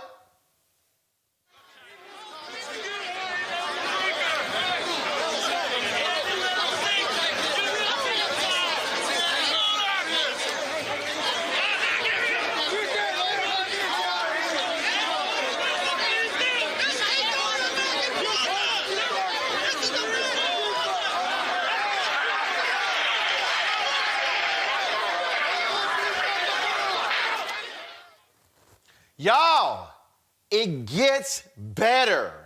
Henry, go to my iPad. Y'all, the woman who got her ass knocked out by the sister, her daughter posted this. Hi, Mom. Remember the time you told me I shouldn't go to the BLM protest because they could get violent? This you? Damn Michael Brown. Lord, the white woman that got her mouth blooded, messing with her sister, and now she getting her ass trolled by her own daughter. Chickens are coming to roost everywhere, all over the place. I mean, this is just crazy. But I'm glad the sister did what she needed to do, sitting in front of all them folks in that crowd. She defended herself because I don't know why the lady's reaching for her phone anyway. It's not her property. She had every right to defend herself and defend her property. I'm glad she smacked her. All I'm saying, Amisha, when your daughter troll your ass after getting your nose busted, and then Helena, first of all, Helena has since closed her tweets. That's why I can't see the rest, because she posted, just in case y'all didn't think that was my mama, she posted a photo of her mama with her.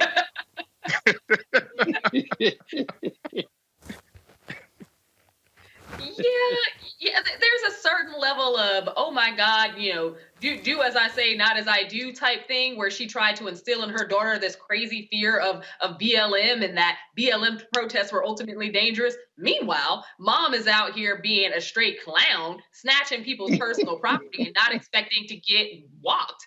That girl's hands were really quick. The one frustrating thing that I saw in that video was, as soon as she knocked the hell out of that woman, the man stood up and kind of looked like he was about to get aggressive. Whenever that happens, that's a little much for me. Because that woman got exactly what she deserved, because she extended her hand. At the end of the day, none of this would have happened if she had to try to reach and grab that woman's phone. So with as much fear as they act like they have of black people, sometimes... Yeah. When it comes to actually committing a violent act towards them or doing something they shouldn't be doing towards black people, they feel like they can get away with it scot-free. And this woman showed that that's definitely not the case. You can catch these hands. Here's the Michael Imhotep. Here it is. The sister talking on the phone. On the phone. White woman try to grab the phone. Sister goes, I know your ass didn't. Whoop! Yep. That's right. Cross. A lot of these people, man, have and I'm not talking about all white people, but it's two things that we see here. A lot of them are acting out of white supremacy on steroids, where they think they can just do whatever they want to do and get away with it. A lot of this is being encouraged by Trump, okay? And Trump has security. They don't, okay? Notice that Trump has security. They don't. When he had the little rally before the domestic terrorists went to the U.S. Capitol, he told them, "Let's go to the Capitol, and I may go with you." He didn't go with them. I think he went back to the White House to watch it on TV, and then you see them getting arrested. But the other thing is that because of a lot of the protests that took place this summer, George Floyd and different things like that, you had a lot of it was interracial, okay? Different ethnic groups were out protesting, and a lot of youth were out protesting. All right. Some of their parents are supporting Trump, okay, while some of their children are supporting Black Lives Matter. And we're seeing some of their children exposing the white supremacy of their parents. But lastly, brother, we're really going to have to look at boycotting some of these corporations that advertise on Fox News and these other right-wing conservative media outlets that promote nonsense, like the clips you just showed also. All right, folks, time for our weekly education segment. Roll it.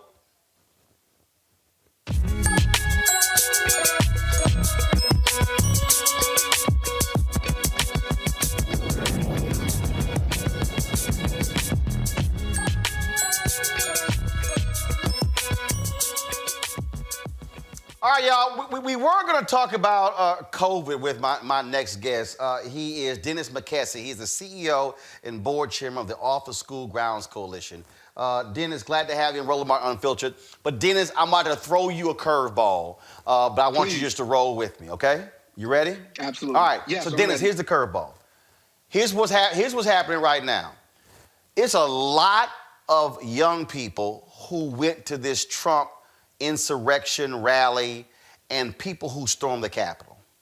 A lot of schools right now are trying to figure out, what do they do?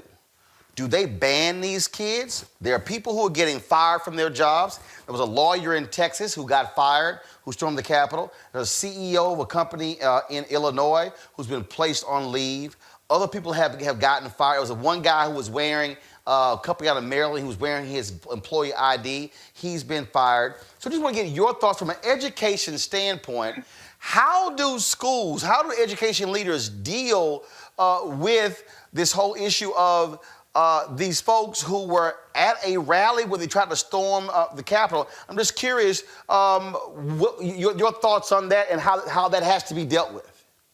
Well, Roland, I don't know if you can hear me. Can you hear me, Roland? Yeah, I got you. We got you. Go ahead. So if there's anything more ridiculous about what took place the other day at the Capitol, it's like you asking me for a 4-footer on 18 for birdie. Like, let's just be honest. What we saw the other day was a deliberate act of just terror. And when people look back at this as educators and you see who these people are, and these are the people that are responsible for educating our children, there is no other way to look at this than that they need to be removed from these schools. They need to get away from children of color. They need to get away from schools that promote equity and promote, diversity and things like that. Absolutely, there is no room for it in education. There's no room for it anywhere. But just like all of the football coaches and the politicians that decided to show up there and do what they did, it's time for educators to stand up as well and start calling those people out for who they are. Rightfully so. See, man, get rid of them as quickly as possible. And see, what we're dealing with now also, man, we're now dealing with teachers. We're dealing with principals. Absolutely. I've been asked numerous times by people what were my feelings as this thing was unfolding on Wednesday, and I actually said I smiled. And the reason I smiled, and I said I wasn't relishing it. I said I smiled because I said, see, y'all all about to see what black folks been trying to explain to y'all. Y'all are about to see how the white supremacists are showing themselves. And see, Dennis, the beauty is these dumbasses live streamed it. They were out there. Hey, we just stormed the Capitol. Works for me. And you wonder why. To find y'all. And Roland, you wonder why our children suffer, right? You wonder why they suffer in the classroom, because when somebody's that stupid, that ignorant, and that entitled, that they think that they can get away with that basically lets you know what goes on in those classrooms every single day. So again, there's no room for it whatsoever. As an educator, I truly believe that those people are the exact reason why our educational system suffers the way it does. It's just stupidity on top of stupidity. See, the thing here that I think that people have to understand from an education standpoint, it's the same thing where the Capitol Police said that you had cops and military people who were coming in there showing their ID. I do not want a white supremacist teaching my nieces. I do not want a white supremacist teaching my nephews. And that, Dennis, is the real issue here that people need to understand here. And a lot of these folks on the right are real upset because ABC had posted an article about this cleansing of the movement. I said, yeah, cleansing is the appropriate word, because we have got to cleanse evil and hate. And if they're in our classrooms, if they are principals, if they are administrators, if they are school board members, we cannot trust these folks dealing with our children. Listen, I totally agree with that. And, unfortunately, those things were a lot more covert in years past.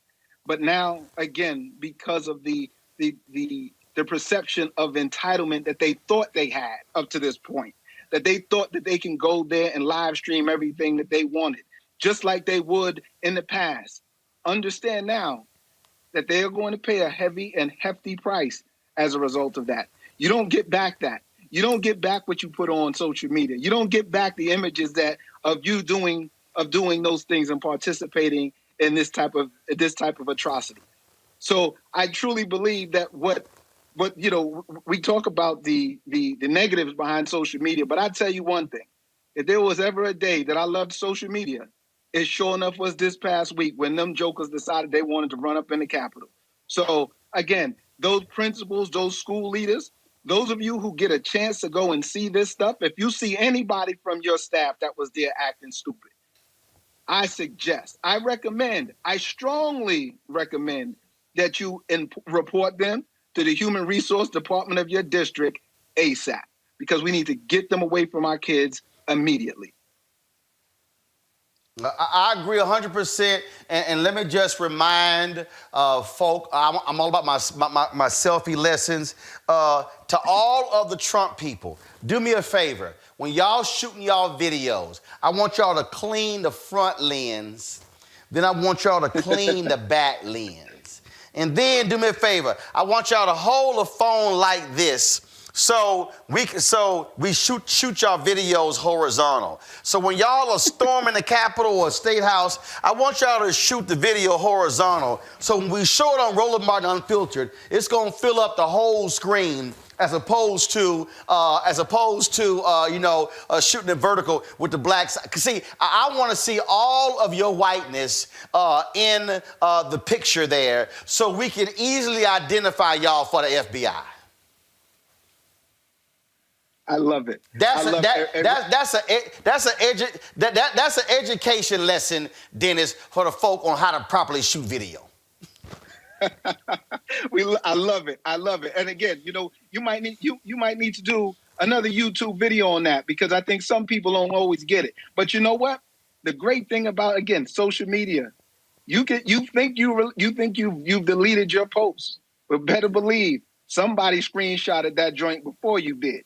So let's just keep that in mind, Roland, that when we talk about what needs to happen in education, what this allows us to be able to do is to start to acknowledge the fact that there are people, there are white supremacists, there are people who don't give a shit about our kids.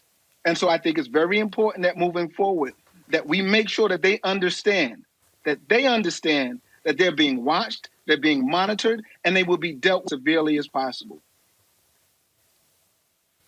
All right, Dennis, man, I appreciate it. Thanks for rolling with the punches. Look, the topic, it flowed perfectly, because literally schools are dealing with this right now on how to deal with folks, and universities as well, who were at the rally, who were storming the Capitol. And so hopefully they'll take your advice. We appreciate it, bro. Thanks a lot.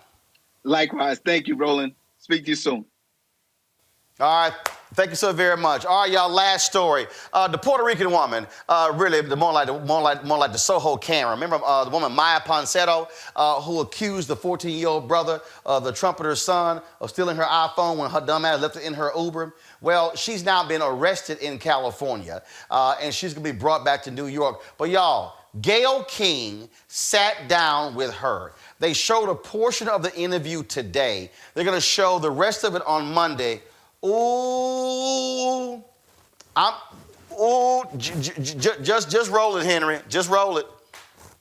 Mia, help me understand. What made you think that Keon had your phone? That's why I'm confused. Why did you think he had it? I was approaching the people that had been exiting the hotel, because in my mind, anybody exiting is probably the one that might be the one that is trying to steal my phone. I admit, yes, I could have approached the situation differently, or maybe not yelled at him like that and made him feel, maybe some sort of inferior way, making him feel as if I was like hurting his feelings, because that's not my intention. I consider myself to be super sweet. I really never ever meant for it to like hurt him or his father either. Are you saying that you were stopping everybody in the lobby, asking them about your phone? Is that what you're saying? Not everyone, just the people that in the meantime, while the hotel manager was checking the footage, I just wanted to do my part as best as I could.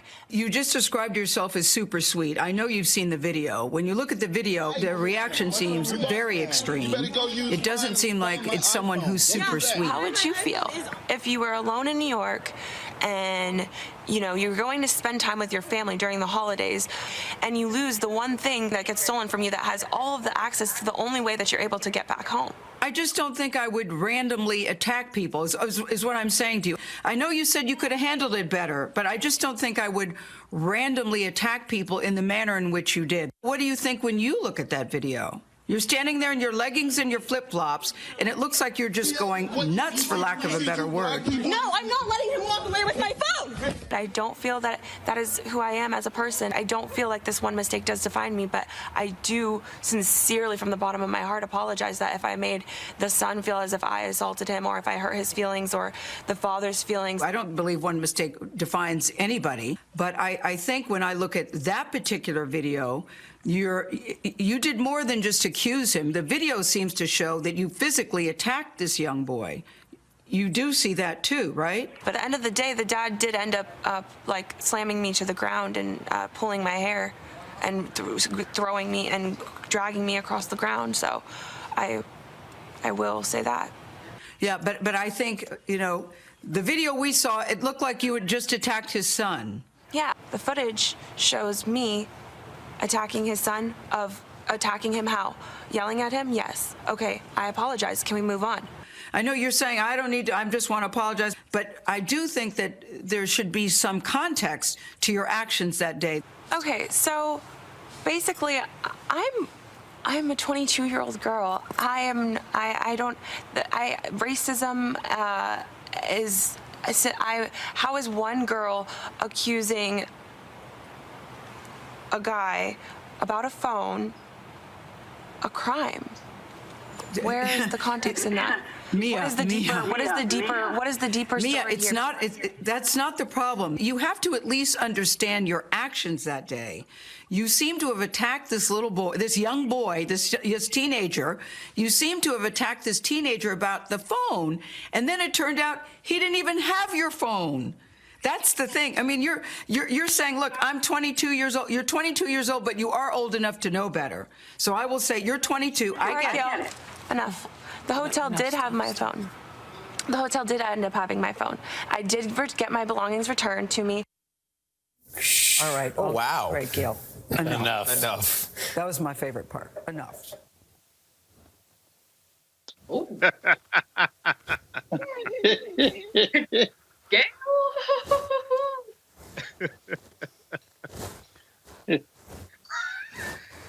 Ambition. When she reached out, right now. Hold up. Right now, I'm about to sound like a lot of the older black women watching Roland Martin Unfiltered right now. This is what they just said. I know that heifer did not just hit Gayle with enough. I know that heifer didn't. That's what the older sisters right now in Meech are saying. I know that heifer did not enough. You know it's some black women who are like, ooh, her ass should have been backhanded. They lucky Gayle was in New York and her ass was in California.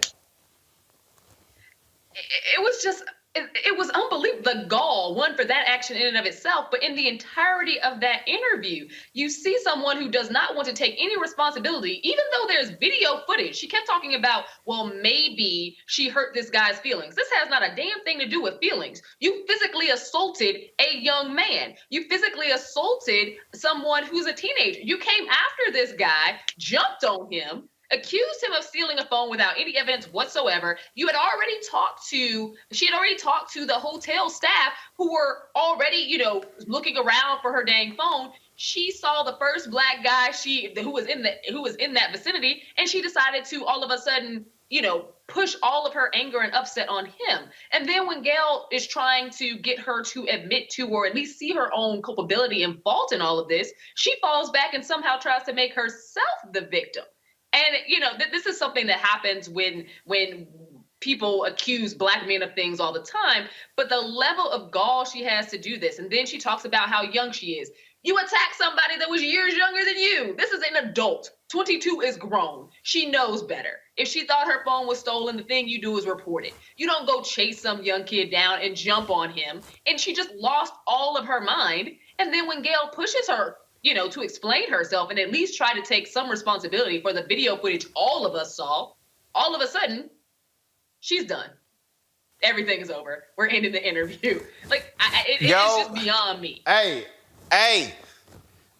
Michael Brown, I'm telling you, It's some black parents like, ooh, if your ass was my kid and you hit enough and the hand enough. And at least the lawyer tried to whisper to her, "Are you kidding? What are you doing?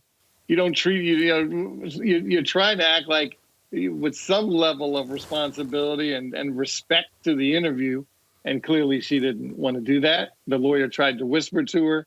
This whole privilege thing it's just out of control. And then she was going to argue about what happened. She had to have seen the footage. And you tell me what father or parent, mother or father, would not pull someone off of their child if their child was getting attacked. Look, hey, Michael, all I'm saying is, when I first saw that video, her ass said, enough. All I could think about is Terrence Howard. Whoop that trick. I couldn't think about nothing. I was like, I know she did not. Well, Roland, this whole situation here is wrong on so many levels. First of all, in that interview, when she said enough, she reminded me of Roberto Duran saying no mas in that second Atlanta Roberto Duran fight. Number one, when he said no mas. Okay, number one. Two, how many other people did she tackle? How many other people did she accuse? I'm still trying to figure out, why'd you think this 14-year-old boy had your phone? But then she said, now I know she's Puerto Rican, but I know she's a Puerto Rican woman, but she's playing the role of a white woman. Because then she says, I'm a 22-year-old girl. You're a woman. When you're trying to get into a club, you don't say you're a 22-year-old girl. You show your ID that you're 21. When you go buy alcohol, you don't say you're a 22-year-old girl. You show your ID and you say you're an adult. Okay, so how is it now you want to jump and you want to say I'm a 22-year-old girl? I ain't never heard of a 22-year-old girl. Okay, I'm sorry. That doesn't even make sense. But once again, brother, I know she's Puerto Rican and we have, Afro Latinos and things like this, man. But you can file this under crazy ass white people also, So. Hey. Look, all I know is this here. I think I was like 14 or 15. Maybe I was 16. And all I remember was we were having this conversation, and my daddy said, let me explain something to you. He said, I don't know how big your ass get, and I don't care how old your ass may get. Both Michaels know exactly where I'm going, because I'm sure Daddy Imhotep, and I'm sure Ron Brown said the same thing. I don't care how old you get. I don't care how big you get. I'ma whoop your ass if you get out of line. Now, I'm not sitting y'all because when you black, you like, because I keep, like, it don't matter how old you get.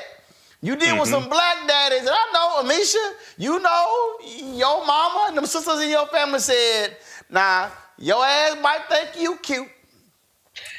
Your ass might think you grown. But I will backhand the shit out of you if you say something crazy. Now, y'all know I ain't lying. So, Lil Mia, whatever the hell your name is, girl, first of all, she lucky she accused a young brother and his daddy. Because I'm telling y'all right now, had it been that boy's mama, and if that boy was a girl, I'm telling y'all right now, Mia ass would be doing that interview from the hospital. Mia would have had some bruising going on. He was raised to not raise hands, because there are a lot of young boys, you jump on them like that, you still might be in the hospital. Again, she accused this young man. She ran after him. She grabbed him. He is pretty much defenseless. He doesn't put a hand on this girl at all. And then his dad jumps in because he's watching his son get pummeled by a crazy chick. I don't know what the expectation was here. I'm glad it was recorded, because clearly she's delusional about the set of events that occurred and what she did to make this all fall out. Hey, I don't quite know. Man, y'all gotta understand. I'm just gonna tell this one story before I go, cause y'all, this is a true story. True story. I went shopping with my mom and my daddy, and we went to a Kroger in Houston. And my mom and daddy went inside, and I had to get some out of the car. And so I'm coming to the Kroger, and these two white guys walk by, and I hear, "Let's get that nigga." I was like, oh shit, get my ass in this store. I probably was 13, 14, about the same age as this boy. So I go into the store, and I never forget, we were on the meat aisle, and I tell my mama and my daddy what happened. My daddy go, "What? Let's go." My mama, straight, y'all, here, let's go. Now, mind you, my daddy ain't somebody who loud, rambunctious, getting in fights and stuff. You know, he quiet. Nah, but you mess with his family, he kick into another gear. So my mama, she trying to be, black woman. She's like, "Reginald, don't, this is all I hear. Woman, I don't want to hear it." I was like, oh shit. So we walk out of the store. Next door was a Walgreens. We walk into the Walgreens. We walking up and down the aisle. Walk up on two white women, white men. My dad say, "That's them?" "No, that ain't them." Go to the next aisle. Found two white men. "That's them?" "I need to talk to y'all." "Tell him what you just told me." I repeated the story. Laid it out there. Man, two white guys go, no, we don't. "Sir, we were not talking to your son. We didn't say that. We were actually referencing somebody else." My dad said, "So y'all too weren't talking about my son." Now this was a look, Michael Brown. Okay, I'm gonna go to this camera here. This was a look.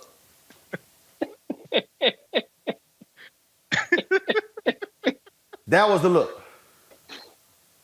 Like, y'all asses sure? So that was the look. Then he went, "Fine, let's go." Now mind y'all, he didn't look at me to say go. He looked at Dad, he went, "Fine, let's go." Walked off. It was at that point, Michael Brown, I said, I will leave this Negro alone. Because him crazy. That's good. That's who Mia. That's who Mia Lucky she rolled up against when her ass acted a fool in that hotel. Final comment. But I'm glad you remember stories like that. I'm sure we all have them, and that's what parents are supposed to. And her whole defense, he grabbed me and threw me on the ground. Damn right he did. Get off my child. How about that? So since this is our last segment, I want to say to you and Henry, good luck to the Washington football team tomorrow against the Tampa Bay Buccaneers. Saturday night, we'll be on prime time. So I know you'll all be rooting for the Washington football team. Thank you for your well wishes. You out your damn mind. First of all, Anthony liked to watch the football team. Hell, Henry, punk-ass Cowboys fan, and they ain't going to no playoffs. And my sorry-ass Texans fired Bill O'Brien, so we ain't going nowhere. So it don't matter. Y'all going to lose anyway. Amisha, final comment after this crazy week. Oh my gosh. I think that, when Hillary Clinton called these folks a basket of deplorables, they acted like gasped. They were so offended. We just saw how deplorable they were this week. So I think that, she was right. Of course, Black media has been right from the very beginning.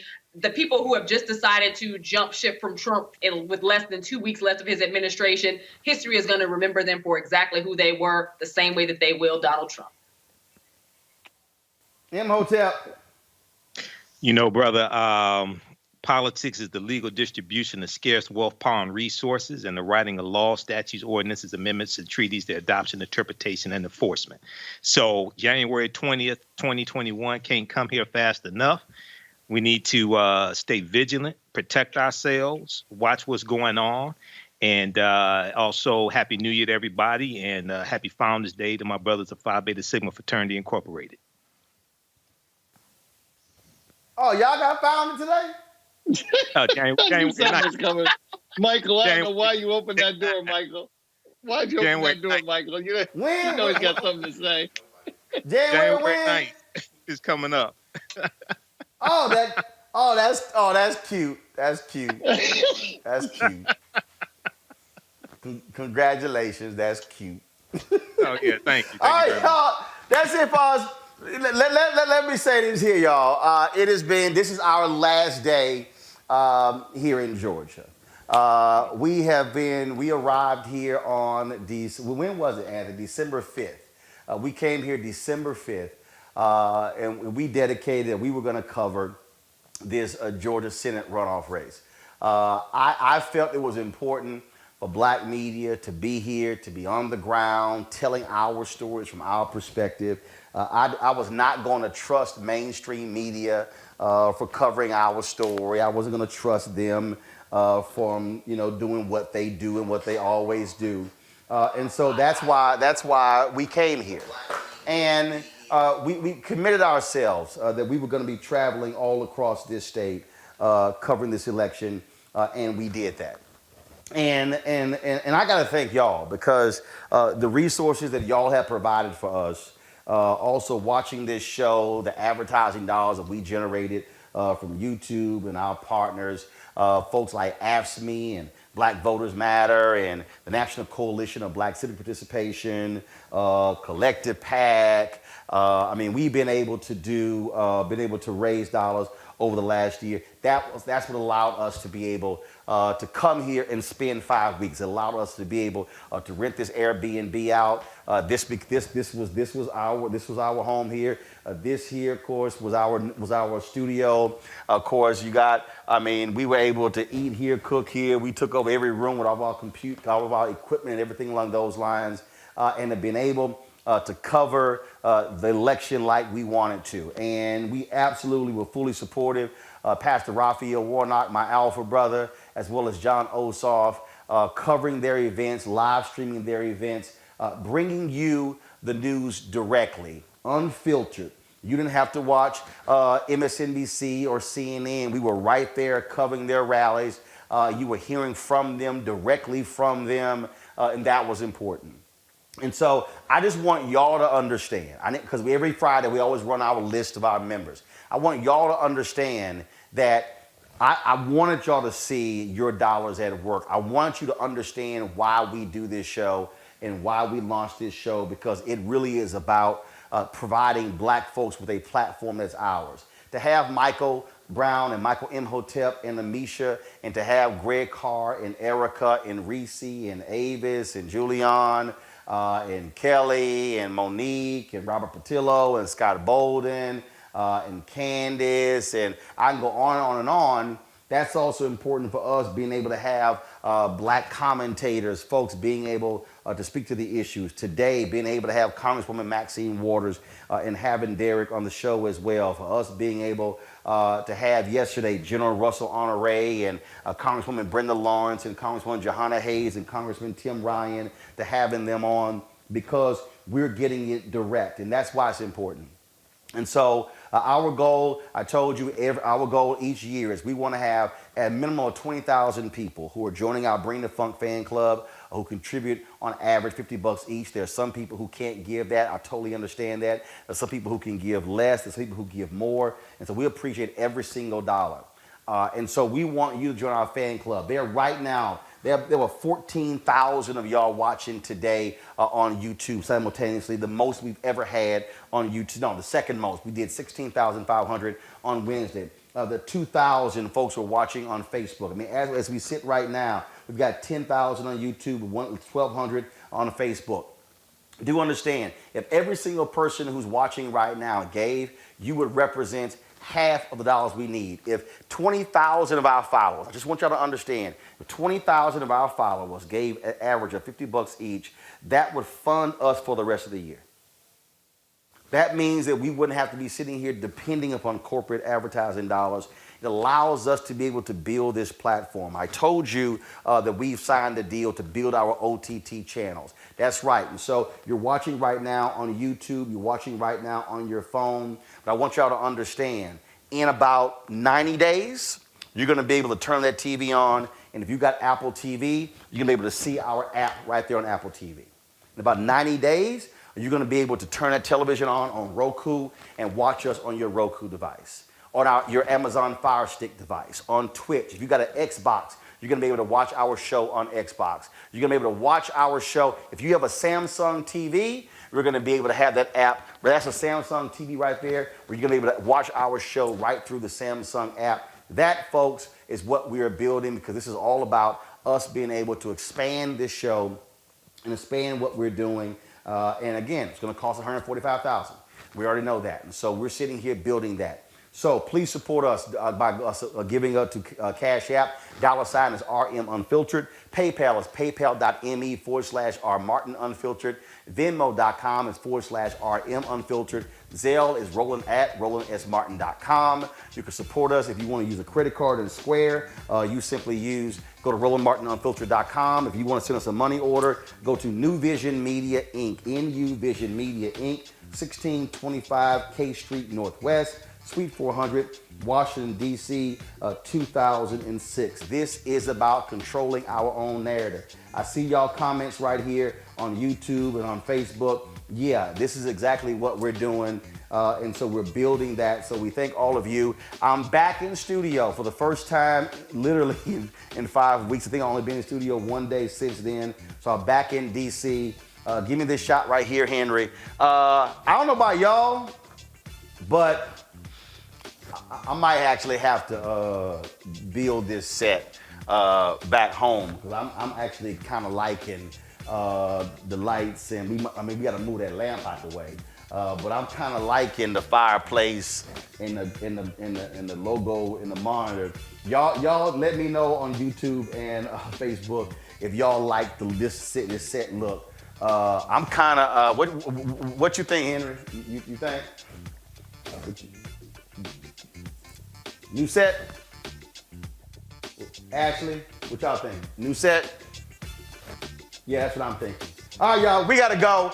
We always end the show by showing our charter members, so we'll do that right now. I'll see y'all guys on Monday from Washington, D.C. Y'all be safe, y'all be well, have an absolutely great weekend, and thank you so much for letting us do what we did here in Georgia. It's been an absolute blast. Thank you very much to the Warnock campaign, the OSOF campaign, the DSCC for their support as well. All right, folks, and Melanie Campbell and Black Voters Maryland, Tasha Brown and Cliff Albright. Y'all are fantastic. Also, Black Church PAC, we thank y'all for your support as well. Georgia Stand Up, Black Youth Vote, all the folks who did an amazing job. Okay, folks, I will see y'all on Monday.